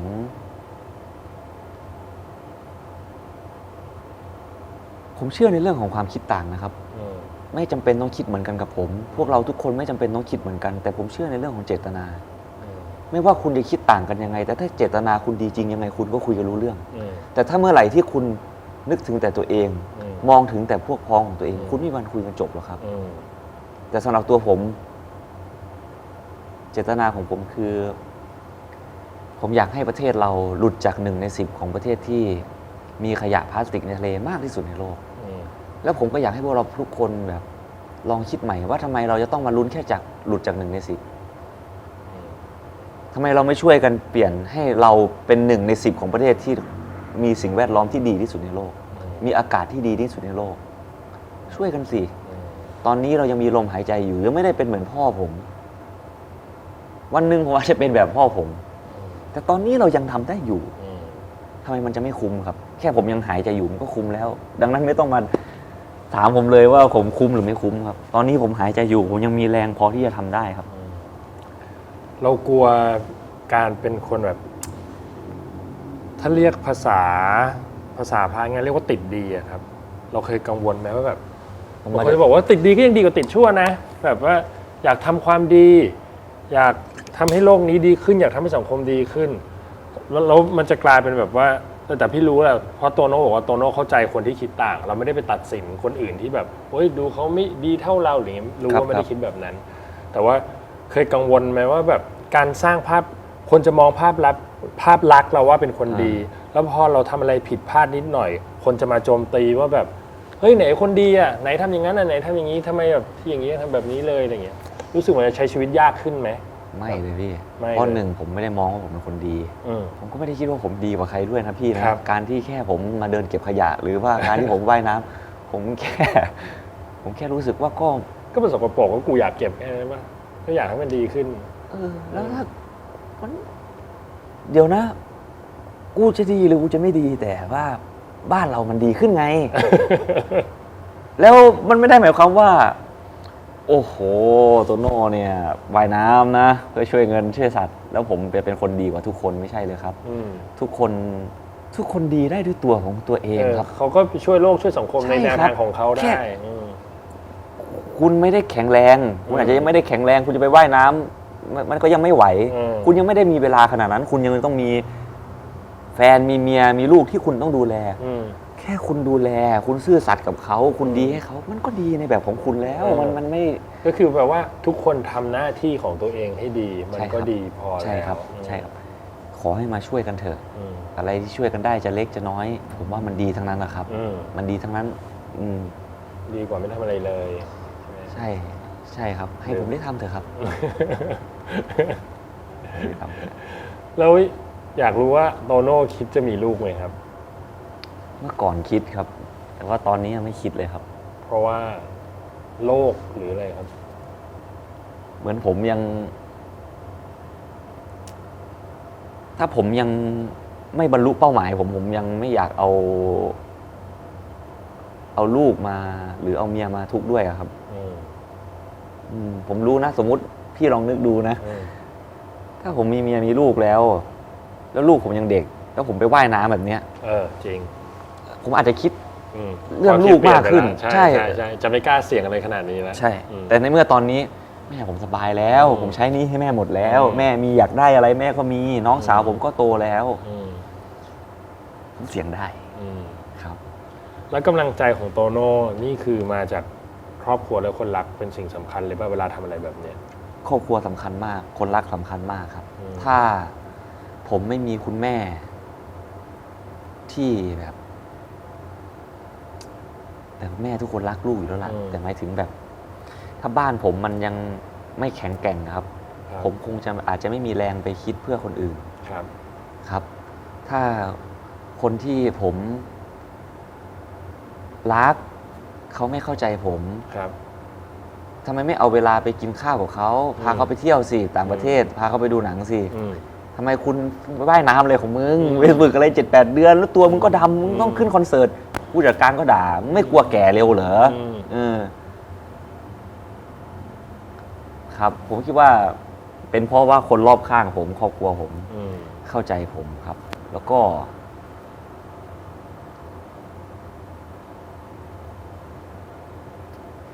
ผมมีแรงบันดาลใจดีๆหลายคนที่ไม่ใช่แค่คุณพ่อที่อยู่บนฟ้าครับใครเป็นแรงบันดาลใจโตโน่แต่แรงบันดาลใจของผมมีครับใครที่โตโน่มองว่าแบบเป็นไอดอลเป็นฮีโร่เราบอกได้ไหมครับมีหลายคนนะครับคนแรกเลยคือในหลวงรัชกาลที่ 9ครับคนนี้คือไม่รู้จะบรรยายยังไงเราก็รู้กันอยู่แล้ว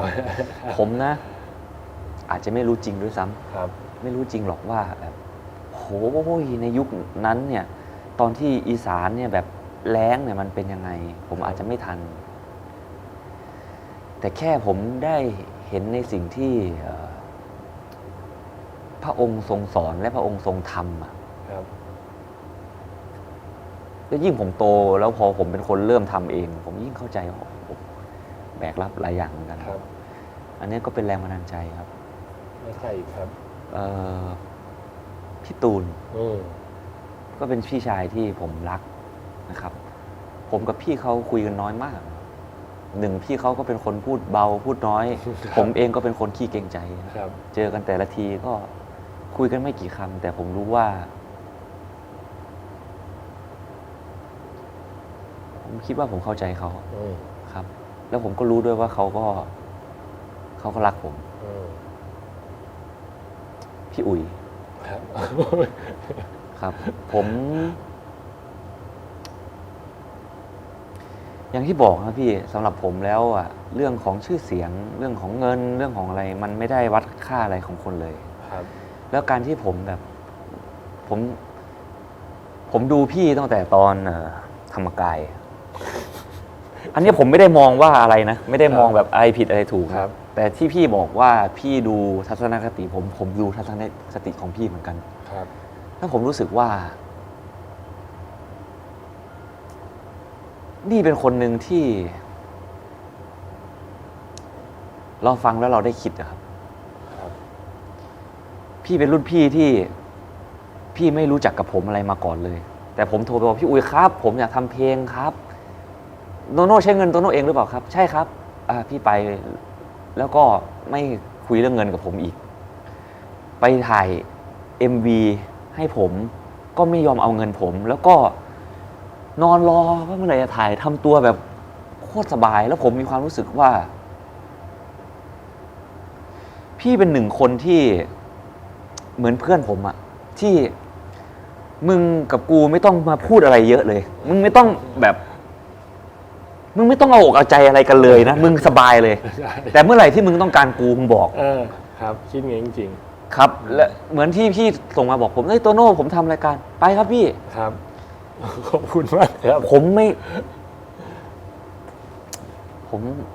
มีหลายคนพี่ อืม ครับ ครับ พี่คือหนึ่งในนั้น พี่ ขอบคุณครับ พี่บินพี่ท็อป อย่าง เงี้ยคนโหทำมานานแล้วอ่ะ ครับ ทำมานานแล้วแล้วก็จริง ๆ ก็มีอีกหลายคนนะครับ ครับ ที่เป็นตัวอย่างที่ดี ครับ ๆ ครับ แต่ว่าโหถ้าพูดวันนี้คงไม่หมดหรอกครับ เพราะมันมีเยอะมาก แล้วอย่าว่าแต่คนที่เราคุยถูกคอเลยครับ ครับ คนที่เขาไม่รู้จักเราบางทีเราไปฟังในสิ่งที่เขาพูดในรายการแบบอย่าง ครับ ที่เวลาสัมภาษณ์ ครับ อะไรเงี้ยผมก็คิดว่ามันก็มีประโยชน์นะ ครับ ไอ้ส่วนหนึ่งที่แบบผมพยายามอยากจะเรียนภาษาอังกฤษอย่างเงี้ย ครับ ก็เป็นเพราะว่าผมก็อยากไปฟังพวกฝรั่งนี่แหละ ครับ ที่เขาคิดเขาพูดเพราะผมคิดว่า เวลาเราฟังมันได้ประโยชน์ ครับ ครับ เอามาปรับใช้อะไรอย่างนี้ด้วยครับ ครับ ก็ ขอบคุณมากครับพี่อุ๋ยที่ ขอบ พา คุณ มา มากเหมือนกันครับ ครับ งั้นขอถามใกล้จบแล้วไม่อยากรบกวนเวลา สบายมากครับ นะ สบายมาก จะถามว่า ถ้าไม่สะดวกตอบบอกได้เลยนะครับ ค อ รับ ยากรู้ว่าคู่ชีวิตเนี่ยมีผล หรือคนรักเนี่ยมีผลในทัศนคติการใช้ชีวิตเราไหมเขาบอกว่ากัลยาณมิตรหรือคนที่อยู่ใกล้ตัวเนี่ย หรือเพื่อนสนิทเนี่ย มันเขาบอกว่าคนเรามันคือค่าเฉลี่ยของคนที่อยู่รอบตัวเราประมาณ5คนเนี่ยที่สนิทกัน ครับ แต่บางคนมันมีความชัดเจนในตัวเองมาก จนแบบไม่มีใครสามารถมาเปลี่ยนแปลงเราได้ แต่เราจะไปเปลี่ยนแปลงคนอื่นแทนโตโน่คิดว่าเราถูกเปลี่ยนแปลงไหมครับ ถูกทัศนคติคนใกล้ตัวแบบ ไม่ครับ ไม่ ไม่ครับ ถามว่ามีผลไหม่มีครับ ครับ สมมุติผมเป็นคนแบบนี้ ครับ แล้วถ้าผมมีคู่ชีวิตที่เขาไม่ได้คิดอะไรเหมือนผมเลย อยู่กันไม่ได้นะ ใช่ครับ แล้วเราจะเอาแรงที่ไหนไปทำ อืม สมมุติผมไปกองโอ้ทะเลาะกันมาแต่เช้าเลยเครียดแล้ว อืม มันจะเอาแรงที่ไหน อืม ไปถูกไหมครับ แต่ถามว่าเขาเปลี่ยนเราได้ไหมมันเปลี่ยนไม่ได้จริง ๆ ครับ ผมไม่ได้ยกตัวอย่างใครนะหมายถึงผมหมายถึงตัวผมนี่แหละ คือถ้าใครก็ตาม ถ้าคนรักเราคิดจะมาเปลี่ยนเราโดยที่เราไม่ได้เต็มใจด้วย แล้วเราต้องฝืนเป็นตัวเราเป็นที่เขาอยากให้เป็น มันไม่ไหวหรอกครับ วันหนึ่งมันก็จะไม่ใช่อยู่ดีอะครับ อืม แล้ว ผมก็โตพอสมควรแล้วนะ ผมก็ 35 แล้ว ผมเลยไม่ค่อยจะไปแบบ ไปยึดติดกับความรักที่มันเป็นแบบ สวยเพอร์เฟกต์แบบอะไรอย่างนั้นนะครับ ผมค่อนข้างจะ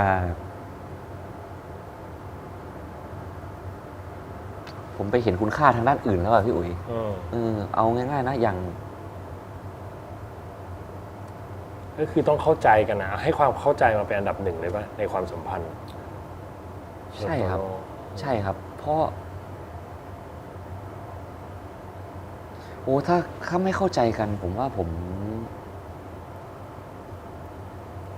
คงไปด้วยกันไม่ได้ครับ แล้วตัวผมเองก็ชัดเจนครับ ใครที่มาคบกับผมก็จะบอกเลยครับ ว่าอะไรคือสิ่งที่สำคัญที่สุดสำหรับผม คืออะไรครับ มันดูไม่ดีครับ ผมไม่สะดวกตอบไม่เป็นไรครับ อะไรคือสิ่ง ไม่ต้องตอบหรอกครับ ครับ เดี๋ยวมันจะดูน้ำเน่าเกินไปครับ แต่อย่าง ครั กับ แต่อย่างนิชา ครับ ผมก็จะบอกเลยว่า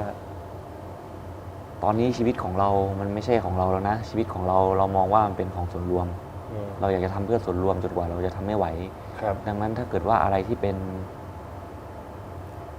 การทำเพื่อคนอื่นจากสิ่งที่เราอยากจะทำเป็นห่วงได้แต่ห้ามขวาง ห้ามแบบ ห้ามขวางแบบขอให้เข้าใจว่าง่ายๆ ใช่ครับรองลงมาคือแม่ คือครอบครัว ครับ อันดับ 3 คือเรื่องของความรักครับ แต่จริง โอ้โห สำคัญ เอาส่วนรวมมาก่อน ครับ พอครอบครัวตามมา ครับ แล้วก็คนรัก ครับ แล้วเขามีน้อยใจไหมครับว่าเฮ้ยเราเป็นอันดับ3ด้วยเหรอ ไม่เลยครับ อ๋อ เพราะว่าสำหรับผมแล้วอันดับ3ก็ดีมาก ผมดูแลอันดับ2อันดับ3ก็ดีมากเลยครับ ครับ ผมไม่ได้แบบ ผมให้เกียรติ ครับ ผม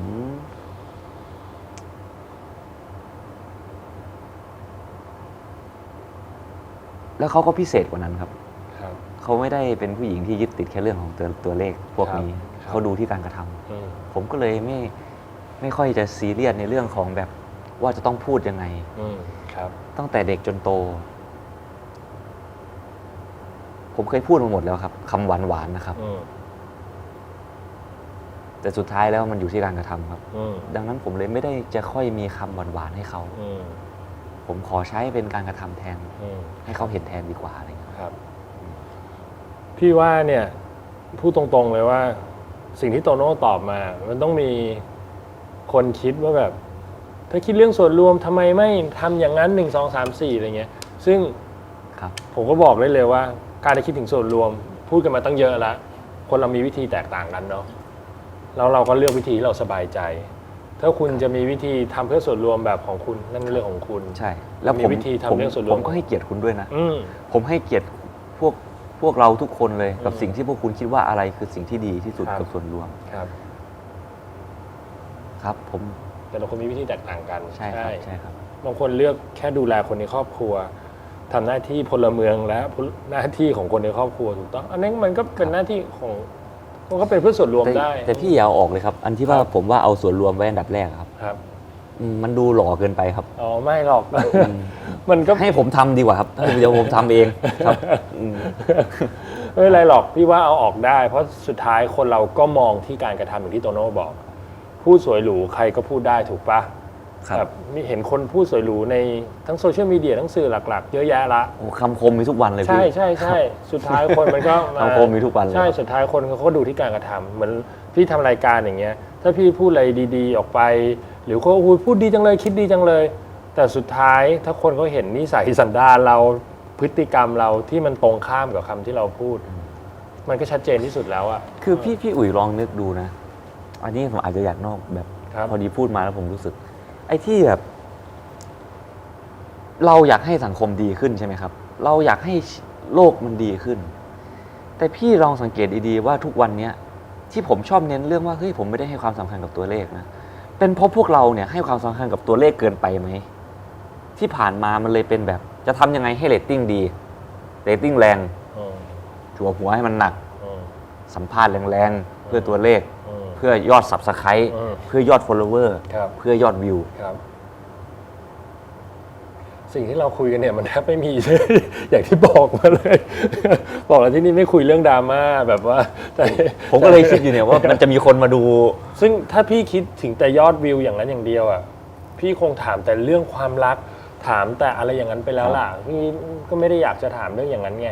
เพราะรายการก็ไม่ได้มาทางนั้นอยู่แล้วแต่ถามว่าสนใจกันเรื่องตัวเลขไหมทุกคนสนใจประมาณหนึ่งเพื่อให้มันอยู่ได้ เพราะถ้าไม่มีตัวเลขเลยมันอยู่ไม่ได้ ครับ แต่ถามว่าเราเอามันมาเป็นหลักเลยไหม ก็ ก็ ไม่ใช่ไงเพราะถ้า ครับ เอามาเป็นหลักอย่างนั้นน่ะพี่คงไม่ไปสัมภาษณ์ เข้าใจ ด็อก ครับ ด็อกเตอร์หรือคนที่ไม่ได้เป็นคนในวงการเลย แต่นี่พูดแบบโคตรตรงเลยนะว่า เวลามีคนในวงการมาด้วยอ่ะมาคุยอ่ะบางทีคนเขามาดูเฉพาะคนในวงการเขาไม่ดูคนอื่นเลย อย่างดรกฤษณาไกรศิลป์หรืออะไรที่พูดมาทั้งหมดคนดีประเสริฐแค่ไหนบางคนเขาไม่สนใจจะดูเขาอยากดูดาราดูศิลปิน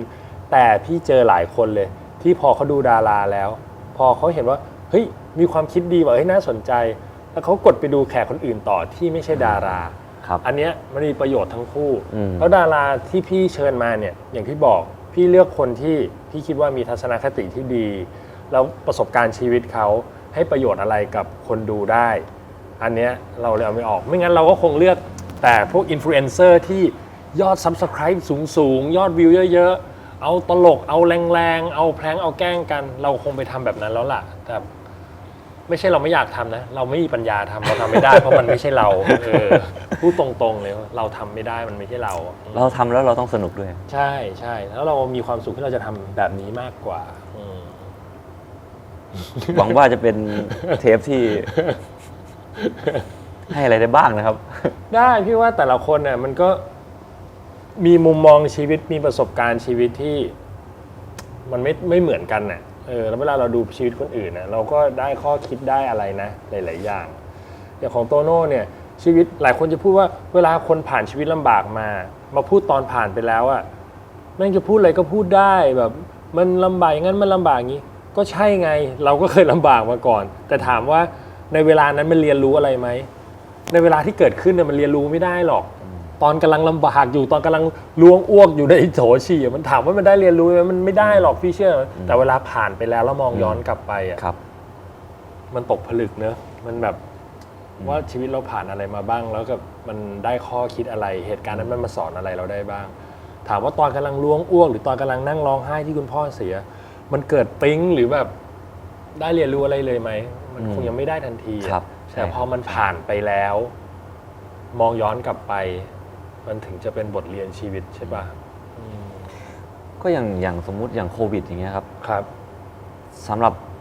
บางคนน่ะอาจจะหนักมากเลยใช่ไหมครับแต่อย่างของตัวของผมเองอ่ะผมก็หนักครับ ครับ ไม่ปีที่เรามีคอนเสิร์ตเดียวครับ ครับ แต่ว่าพอเราเคยผ่านไอ้ตรงนั้นมาครับ ครับ มันก็ทำให้เฮ้ยไอ้สิ่งที่มันสำคัญที่สุดเนี่ยคือ หายใจครับ เอ้ยมันยังหายใจอยู่ เรายังมีแรงที่จะคิดนี่ทำได้ เรายังมีสิทธิ์ที่จะแพ้เรายังมีสิทธิ์ที่จะได้แข่งอยู่นะ จะแพ้หรือชนะอีกเรื่องหนึ่ง ครับ แต่ว่าตราบใดที่เรายังไม่แบบ ยังไม่ยอมแพ้ตราบใดที่เรายังได้มีสิทธิ์ ที่จะเดินต่อไปอ่ะ ใช่ จะแข่งต่อไปถึงครั้งหน้ามันจะแพ้อีกแต่ ใช่ ไม่ คุณยังมีสิทธิ์ที่จะล้มนะ ใช่ แต่สำหรับพ่อผมไม่มีสิทธิ์แล้วนะพ่อผมตายเลยเกม แต่นั้นแล้วเราก็ควรจะได้คิดว่า แล้วในระหว่างที่เรายังมีสิทธิ์ที่จะทำเนี่ย ถ้าวันหนึ่งเราไม่อยู่แล้ว ครับ คนเหล่านั้นที่เขาเคยรู้จักเราอะได้ประโยชน์อะไรจากเราบ้าง เรียนรู้อะไรจากเราได้บ้างอะไรเงี้ยผมคิดว่ามันก็เป็นสิ่งที่ดีนะถ้าเราแบบ ผมเห็นคนชอบพูดกันนะว่า ลูกหลานจะเป็นยังไง ใช่ แล้วถ้าโตโน่ไปปลอบเด็กคนหนึ่งที่แบบวัยเท่าโตโน่ตอนนั้นเนี่ย9 ขวบ 10 ขวบแล้วแบบเขาเกิดการสูญเสียในครอบครัวแบบเนี้ยถ้ามีโอกาสพูดกับเด็กอย่างนั้นเนี่ยโตโน่อยากบอกอะไรเขาที่เขารู้สึกว่ามันมืดมากเลยเหมือนตอนที่เราเจอตอนเด็ก บอกให้มันสู้อะครับ บอกให้มันสู้แล้วก็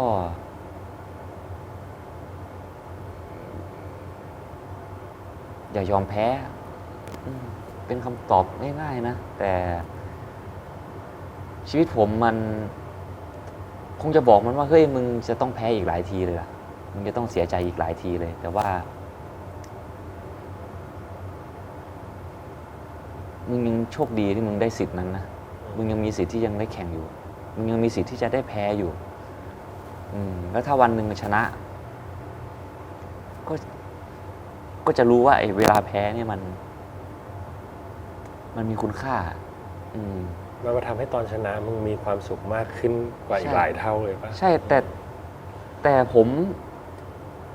ตอนเป็นเด็กครับ ถ้าผมเป็นเด็กแบบน้องอายุ9 ขวบที่ผมมองผมอยู่ ผมอาจจะชอบนักมวยที่ไม่เคยแพ้ใครเลยแต่ตอนเนี้ยความคิดผมเปลี่ยนผมกับชอบนักมวยที่แพ้บ้างชนะบ้างแต่ยังชกอยู่แล้วการชกนั้นเนี่ย ขอให้แฟนๆสนุกเมื่อก่อนอย่างเช่นมีนักมวย2 คนอย่างเงี้ยครับฟลอยด์เมย์เวเธอร์กับแมนนี่ปาเกียวเมย์เวเธอร์ไม่เคยแพ้ใครเลยรวยมากแต่ปาเกียวแพ้บ้างชนะบ้างแพ้น็อกก็มีแต่เวลาต่อยมันสนุกจังเลยผมชอบดูไอ้คนนี้ แล้วผมเริ่มจะเข้าใจมันเวลาที่มันพูดว่าโอ้มันต่อยเพื่อคนดูอ่ะมันไม่ได้ต่อยสำหรับมันมันจะแพ้ชนะอีกเรื่องนึงแต่คนดูที่เสียตั๋วเข้ามาต้องสนุกนะผมก็คิดว่าชีวิตเราก็เหมือนกันนะถ้าเราชนะอย่างเดียวเลยมันมีด้วยเหรอแล้วไอ้คนนั้นมันเป็นยังไงมันใช้วิธีไหนที่มันชนะอย่างเดียวถ้าเองสนุกกับวิธีนั้นเองก็ทำแต่สำหรับพี่ไม่สนุกกับการที่พยายามหาทางทุกอย่างที่จะให้กูชนะตลอดโดยที่กูไม่ได้รู้สึกภูมิใจในตัวเองแล้วก็ไม่ได้มีความสุข ขอให้เองมีศักดิ์ศรี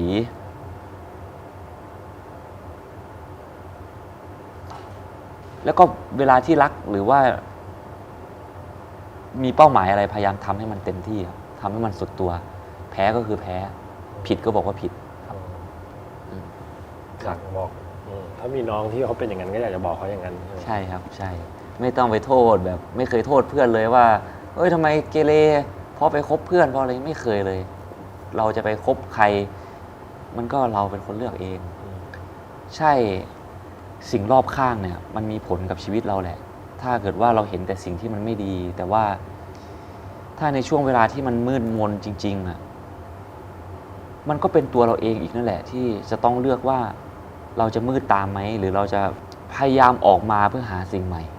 เราพยายามจะทำความเข้าใจกับสิ่งที่มันมืดนั่นไหมถ้าเราจะต้องอยู่ในที่ที่มืดอย่างนั้นจริงๆเราอยู่ได้ไหมมันไม่มีใครสอนมันได้หรอกครับ ตัวมันเองนั่นแหละเป็นตัวแบบ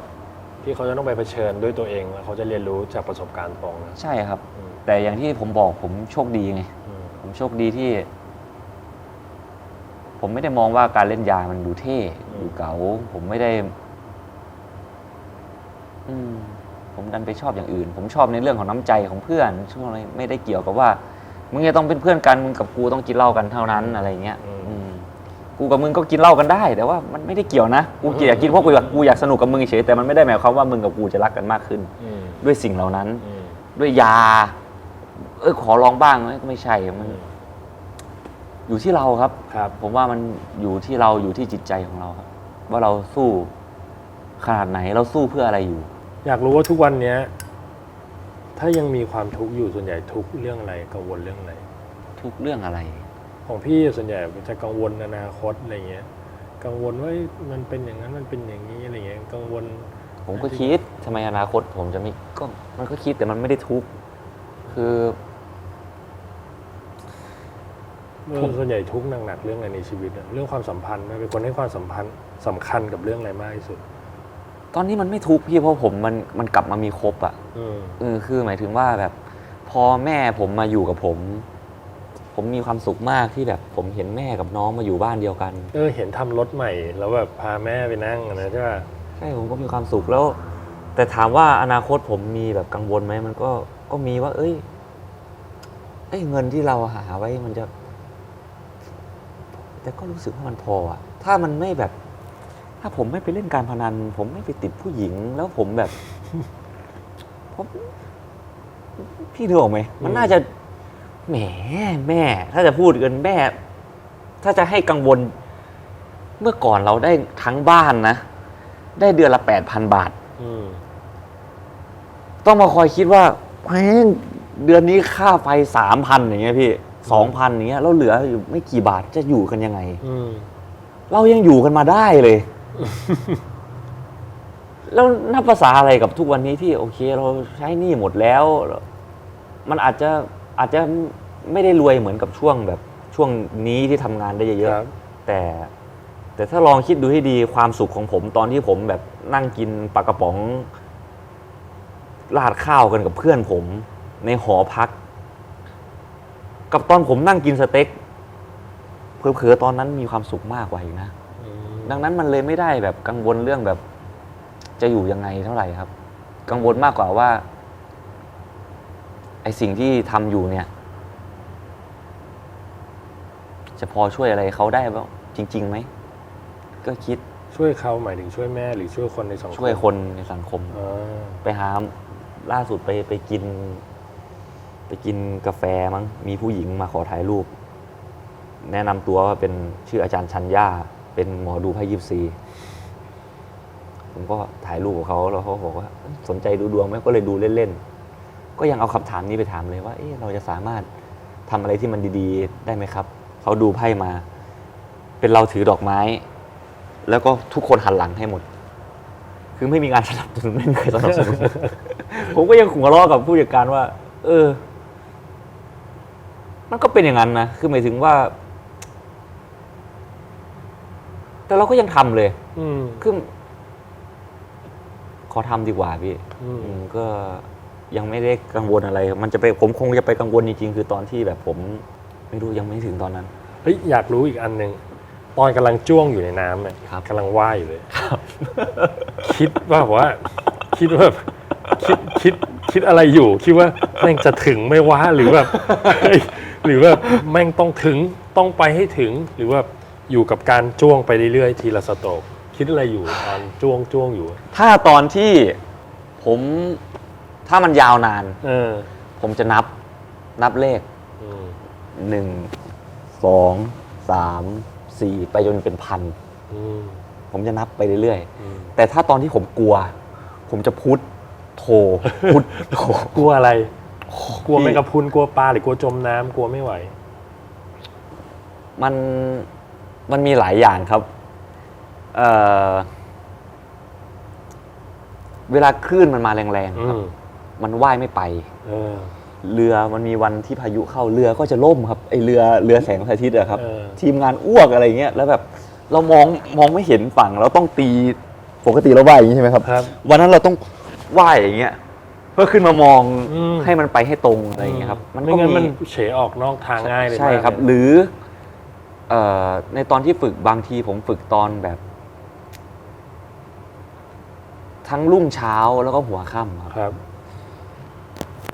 แล้วช่วงที่ผมยังไม่มีครูสอนที่ถูกวิธีผมไปคนเดียวใช่ไหมที่บึงตะโก้ผมไปตอนประมาณตี 5:30อย่างเงี้ยครับตี 4ตี 5อย่างเงี้ยมันมืดอยู่แล้วมันบึงมันมองไม่เห็นอะไรเลยครับแล้วเวลาผมว่ายเนี่ยจินตนาการ ไปไกลเลยนะใช่ผมเป็นคนไม่ชอบนั่งสมาธินะพี่อู๋แต่ว่าผมว่าตอนผมว่ายน้ำเนี่ยแหละมีสมาธิใช่เพราะผมเคยว่ายแล้วผมใส่ที่คาดผมใช่ป่ะแล้วแม่งมันตกมาที่หลังอ่ะผมก็คิดว่าตัวอะไรแม่งก่อหลังแล้วผมแม่งอยู่คนเดียวแล้วผมแล้วหันมาดูแม่งเป็นสายลิสแบนหรือว่ายอยู่ตัวเหี้ยไงพี่แบบบางทีว่ายฮึบเฮ้ยอะไรวะหรือตอนไปในทะเลอย่างเงี้ยครับมันจะมีพวกสัตว์ที่มันเป็นวุ้นอ่ะมันไม่ใช่ปลาแต่มันเป็นวุ้นแล้วเราว่ายเราไปโดนปึ๊ดเป็นช่วงยุคเป็นรังมันอ่ะมันก็แบบ แต่ก็คิดอย่างเดียวว่ากูจะไปให้ถึงกูจะไปมึงจะเป็นแมงกะพรุนจะเป็นอะไรมึงมาแต่ว่าอีกใจนึงก็รู้สึกอุ่นใจที่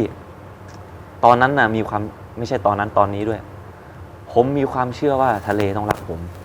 มมีความเชื่อว่าสัตว์ต้องรักผมมึงรู้ว่ากูว่ายเพื่ออะไรอยู่มึงรู้แหละว่ากระทั่งกูจะลงน้ำแม่งปลาโลมาสีชมพูยังมาโดดเลยแล้วผมก็แบบผมไม่เข้าวัดแล้วพี่แต่ว่าผมก็แบบก่อนจะลงอย่างเงี้ยผมก็จะแผ่เมตตาแผ่เมตตาแล้วก็นึกถึงสัตว์ในทะเลที่เราอยากช่วยเขานึกถึงน้ำเลยว่าแบบเอาเท้าจุ่มลงไปที่น้ำหรือเอามือจุ่มลงไปแล้วเอามาล้างหน้าเนี่ยคือแบบผมแบบคุ้มครองผมด้วยแล้วก็จะบอกว่าหลอกตัวเองก็ได้แต่ว่าการหลอกตัวเองของผมเชื่อแบบนั้นจริงๆว่าแบบผมจะไม่เป็นอะไรจะแบบแดดเนี่ยก็เผาหมดเลยแดดประเทศผมถ้าผมจะดำเพราะแดดบ้านผมมาหรืออะไรก็ได้แต่ว่าขอให้ผมได้ช่วยมันก็เลยรู้สึกแบบมีกำลังใจครับหรืออย่างตอนที่ผมไปซ้อมจริงๆมันชื่อว่าเกาะอะไรนะครับที่เป็นเกาะหน่วยซิลอ่ะที่สัตหีบป่ะใช่ครับผมไปซ้อมที่นั่นแถวนั้นใช่แถวนั้นครับ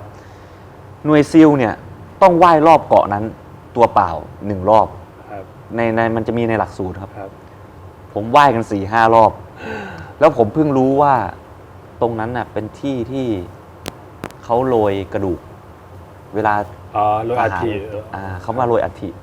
ผมก็ยังงงว่าเวลาว่ายไปทำไมมันมีพวงมาลัยมีแบบทูบมีอะไรมันผ่านไปเยอะว่าตรงแต่นั้นพอครูบอกผมก็โอ้ไม่น่าล่ะว่ายไปแล้วทำไมขนลุกวะแบบยังไม่ต้องบอกนะแค่แบบเนี่ยนะเราก็พุทโธโธก็เนี่ยแหละครับมันก็ไม่ต่างจากการเดินจงกรมเลยนะการฝึกสติอยู่กับการเคลื่อนไหวเนี่ยเหมือนกันแหละครับท่าทางไม่เหมือนกันแต่ก็สนุกครับยูวีแล้วมันเปลี่ยนเราไปไหมหลังจากเราฝึกแล้วว่ามีสติอยู่กับการว่ายแบบนี้ มันช่วยเราไหมแบบเวลาเรากลับมานอนหรือการใช้ชีวิตเนี่ยเวลาเราเผลอคิด เรารู้ตัวเร็วขึ้นไหม อันนี้ผมไม่ทราบเลยครับ แต่ถ้าในเรื่องของการแสดงอะมันช่วยผมครับ ช่วยในเรื่องของแบบโฟกัส เรามีสมาธิมากขึ้น ใช่ครับ เวลาแบบจ้อง เวลามองมันจะแบบ ผมเคยเกิดเหตุการณ์แบบนี้2 ทีในชีวิต คือตอนแรกคือตอนที่บวชเมื่อก่อนเนี่ย ผมมีปัญหาเรื่องของการจำบท ครับ แล้วผมบวชแค่2 อาทิตย์ครับ แต่ว่าเหมือนกับหลวงพ่อจับผมนั่งสมาธิตลอดเลยอะนั่งจนแบบ ผมเบื่อนั่งนานมากวันฉันแล้วก็ต้องนั่งสมาธิแล้วสิ่งที่ผมได้มาแบบไม่รู้ตัว คือผมรู้สึกว่า ผมดูบทแป๊บเดียวเนี่ย ผมรู้แล้วว่าไอเหตุการณ์นี้มันคืออะไร แล้วผมจะต้องพูดอะไร มันไม่ต้องไปจำแต่ว่ามันเข้าใจ ใช่ครับ มันเข้าใจ แต่ไอ้ว่ายน้ำเนี่ย มันได้ในเรื่องของสมาธิกับเรื่องของใจ คือบางครั้งเราจะมีความกลัวนะครับ แบบบางซีนมันยากไหมวะ หรือเฮ้ยวันนี้เราต้องมาเจอกับคนนี้ว่ะ หรือในเหตุการณ์ในชีวิตอะไรก็ช่าง แต่พอเรามานึกดูว่าทะเลโคตรลึกเลยกูยังไม่กลัวเลยนั่นภาษาอะไรจริงคือ ในวันนั้นมืดก็มืดคลื่นก็แรงกูยังจะว่ายเลยว่ายด้วยตัวกูเนี่ยแล้ว ก็เลยจะช่วยในเรื่องใจด้วยครับกลัวผีป่ะเป็นคนกลัวผีไหมครับ ผมว่าผมกลัวนะ แต่ผมก็ยังไงก็ได้หมายถึงว่าแบบ ตกลงกลัวเนี่ยยังไงก็ได้ เหมือนพร้อมบวกกับผีเลยถ้ามาแบบแห่อย่างเงี้ยผมอาจจะตกใจครับแน่นอนแต่ถ้าคนยังตกใจเลยแต่ถ้าแบบมาว่าเป็นผมว่าผมไม่มากันนิ่งๆดีๆอะไรเงี้ยหรอมันต้องลองดู จะมายังไงก็ลองดู ผมก็ยังไม่เคยเจอแบบแห่แต่ว่าถามว่าเคยที่เป็นแบบ รู้สึกว่าเฮ้ยอันนี้ไม่ปกติ อันนี้มีครับที่เป็นแบบผมว่าอย่างพี่เมย์อย่างเงี้ยครับพี่เมย์ผมว่าพี่เมย์โดนของว่ะอะไรเงี้ยผมก็จะรู้สึกของผมเองเช่นแบบ บางทีอาการของเพื่อนๆเราบางทีมันเปลี่ยนไปหรือล่าสุดไอ้มือกองผมมันผีเข้าผมก็จะฝันถึงมันอะไรเงี้ยพี่แล้วผมก็จะโทรไปถามว่าเฮ้ยมึงฝันถึงมึงวะสรุปกำลังจะไปทำพิธีไปอะไรเงี้ยมันก็จะมีเหตุการณ์อย่างนั้นหลายๆทีผมก็เลยไม่รู้ว่าจริงๆแล้วผมว่าผมไม่กลัวเพราะผมรู้ว่ามีผมมั่นใจนะผมไม่ว่าเขาจะมาในรูปแบบไหนแต่ผมเชื่อว่า ตอนช่วงมหาลัยเนี่ยช่วงวิทยาศาสตร์ผมอาจจะมองว่าไม่มีต้องเป็นสิ่งที่พิสูจน์ได้เท่านั้นแต่พอผมอายุเท่านี้ผมมีความรู้สึกว่าเรื่องบางเรื่องเราก็เรื่องบางเรื่องไม่จำเป็นต้องมาให้เห็นหรอกแต่ว่าการที่เราจะเชื่อว่ามันมีหรือไม่มีมันไปกระทบอะไรกับการใช้ชีวิตของเราไหมอะไรเงี้ยซึ่งผมมองว่าไม่ได้ส่งผลกระทบครับไม่ได้ส่งผลกระทบขนาดคลื่นวิทยุมันยังใช่ถ้า100 ปีที่แล้วมีคนบอกว่าเนี่ยมีแผ่นกระจกที่คุยกับอีกคนข้ามโลกได้เห็นหน้ากันด้วยทุกคนต้องบอกไสยศาสตร์เพ้อเจ้อแต่นี่มันก็ยังมีทุกวันนี้โทรศัพท์คุยกันข้ามโลกเห็นหน้าคืออะไรที่ยังไม่มีปัญญาพิสูจน์หลวงปู่ชาพูดไว้พี่ชอบมากนะว่าอะไรที่เรายังไม่มีปัญญาพิสูจน์อย่าเพิ่งไปคิดว่ามันไม่มีก็ในเมื่อถ้าเกิดมันมีคนที่เขาพิสูจน์ได้แต่เขาไม่สามารถมาอธิบายได้ท่านยกตัวอย่างถ้ามีหลุมนึงอ่ะมีคนเอาแขนล้วงเราเอาแขนล้วงลงไปที่หลุมนะมันสุดที่ไหล่เราแล้วล้วงต่อไม่ได้แล้วเราจะสรุปได้ไหมว่าหลุมอ่ะมันลึกเท่าแขนเราแล้วถ้ามีคนแขนยาวกว่าเราอ่ะเขาล้วงไปคำของก้นหลุมได้แล้วเขาบอกมันมีรูปร่างหน้าตาเป็นแบบนี้แต่เราไม่มีปัญญาไปถึงเราจะไปสรุปว่ามันไม่มีอย่างนั้นได้ไงมันก็มีอยู่ระหว่างเชื่อและไม่เชื่อมันก็อยู่ระหว่างการพิสูจน์ผมว่ามีแต่เพียงแค่ว่าเราเอาความเชื่อพวกนั้นไปใช้ในทางไหนมากกว่าคือแบบบางคนมีแต่เอาไปหลอกคนอย่างเงี้ยเอาไปเอาผลประโยชน์เข้าตัวเองอย่างเงี้ยแต่ แต่สำหรับผมลองคิดดูง่ายๆนะเรายังห้อยพระเลยเราอาจจะห้อยพระเราอาจจะแบบไหว้พระ หรือเราดูประวัติของพระมีประโยชน์อะไรที่พระระดับนั้นจะโกหกเขาโกหกแล้วเขาได้อะไร ดังนั้นผมว่าผมไม่กลัวพี่อุ๋ยเอาไว้ว่าย้อนกลับมาที่คำถามนั้น ผมไม่กลัวแล้วผมก็เชื่อว่ามีครับเปล่าที่ถามเพราะว่าฟังว่าเรื่องว่ายน้ำมันช่วยเรื่องความกลัวก็เลยจะถามว่ามันส่งอิทธิพลกับเราไหมแบบว่าคนส่วนใหญ่ชอบกลัวผีไงยิ่งคนไทยอ่ะคิดว่าหลังจากไปว่ายน้ำเรื่องความกลัวพวกนี้มันแก้ปัญหาเราเรื่องนี้ไหมแต่โตโน่ก็บอกแล้วไม่ได้กลัวอยู่แล้วไม่กลัวครับเพราะว่าแบบอย่างตอนว่ายน้ำอ่ะพี่อุ๋ยมันไม่ใช่แค่เรื่องของผีนะมันหลายอย่างเลยอ่ะแบบปวดน่ากลัวกว่าผีอีกแบบคลื่นแรงๆเนี่ยมันมีตอนที่แบบต้องว่ายจากเกาะไปอีกเกาะแล้วมันไม่เห็นอะไรเลยอ่ะมันโหวงมากเลยอ่ะเข้าใจพี่เคยพายซับบอร์ดออกไปแล้วเจอพายุที่สมุยแล้วมันออกไปไกลมากจนแทบไม่เห็นฝั่งแล้วว่าเราจ้วงเต็มแรงจะพายกลับมาแล้วเหมือนเรือถอยหลังเพราะคลื่นมันแรงมากมันลมโบกมันพัดออกใจหายแวบแบบกูตายแน่แบบถึงแบบว่านั่นขนาดอยู่บนมีที่เกาะนะแบบซับบอร์ดอะแล้วคิดดูว่าตัวเปล่านี่แบบผมเข้าใจฮะสุดๆที่จะคิดได้ครับยิ่งไอ้ช่วงที่แกต้องว่ายนะผมไม่ดูเลยพวกหนังแบบหนังฉลามหนังอะไรเงี้ยไม่ดูเลยแม่งแบบพาจินตนาการพี่เคยดูจอไหมเคยแล้วมันจะมีดนตรีดึงถ้าพี่ว่ายผมไม่ว่ายอยู่บึงตะโก้อย่างเงี้ยคนเดียวมืดๆแล้วถ้าไอ้ดนตรีนี่มันเข้ามาดึงเราจะแบบไม่คือแบบพญานาคไงพี่สิ่งที่แบบเราไม่เคยเห็นน่ะจินตนาการมันจะพาจินตนาการสมมุติว่ายอยู่ไอ้แว่นเนี่ยมันกระทบแสงวับไปแล้วแต่ว่าก็โอเคครับพอเรารู้ว่าเราแบบกำลังทำอะไรอยู่ว่ายเพื่ออะไรน่าจะจบแล้วครับสุดท้ายเนี่ยมันเหมือนกับถ้ากลับมาอยู่กับไอ้สิ่งที่อยู่ตรงหน้าปัจจุบันเนี่ยมันจะทำให้ปัญหาหรือความกลัวที่แบบจินตนาการมันสร้างขึ้นมันหายไปเลยนะเพราะว่าเวลาจินตนาการอย่างนั้นมันขึ้นมาโดยอัตโนมัติโดยที่เราก็ไม่ได้บังคับมันได้มันโผล่ขึ้นมาอย่างทางพุทธจะเรียกว่าสังขารปรุงแต่งเนี่ยคือจิตมันทำงานโดยอัตโนมัติตามธรรมชาติทางเดียวที่จะทำให้เราหายกลัวได้ก็คือกลับมาอยู่กับสิ่งตรงหน้าคือจ้วงต่อไปใช่พี่ใช่ป่ะไอ้คำนี้เลยพี่คือกูจะไปคือแบบมันจะตัดออกไปได้ครับคือไอ้ระหว่างลังเลกลัวเนี่ยแต่ว่าจะไปอ่ะมันก็ไปมันก็เหมือนกับเวลาชีวิตเราปกติเนี่ยเราอยู่ดีมันก็เผลอคิดกังวลเรื่องอนาคตขึ้นมาคิดเผลอไปย้อนถึงอดีตคนที่เคยพูดไม่ดีทำไม่ดีกับเราขึ้นมาวิธีเดียวที่จะแก้ได้มันก็คือกลับมาอยู่กับสิ่งตรงหน้าก็เหมือนตอนโตโน่จินตนาการถึงพญานาคถึงปลานู่นปลานี่จะเข้ามาจะหายกลัวหายทุกข์อันนี้เราเลิกถ่ายแล้วใช่ไหมครับ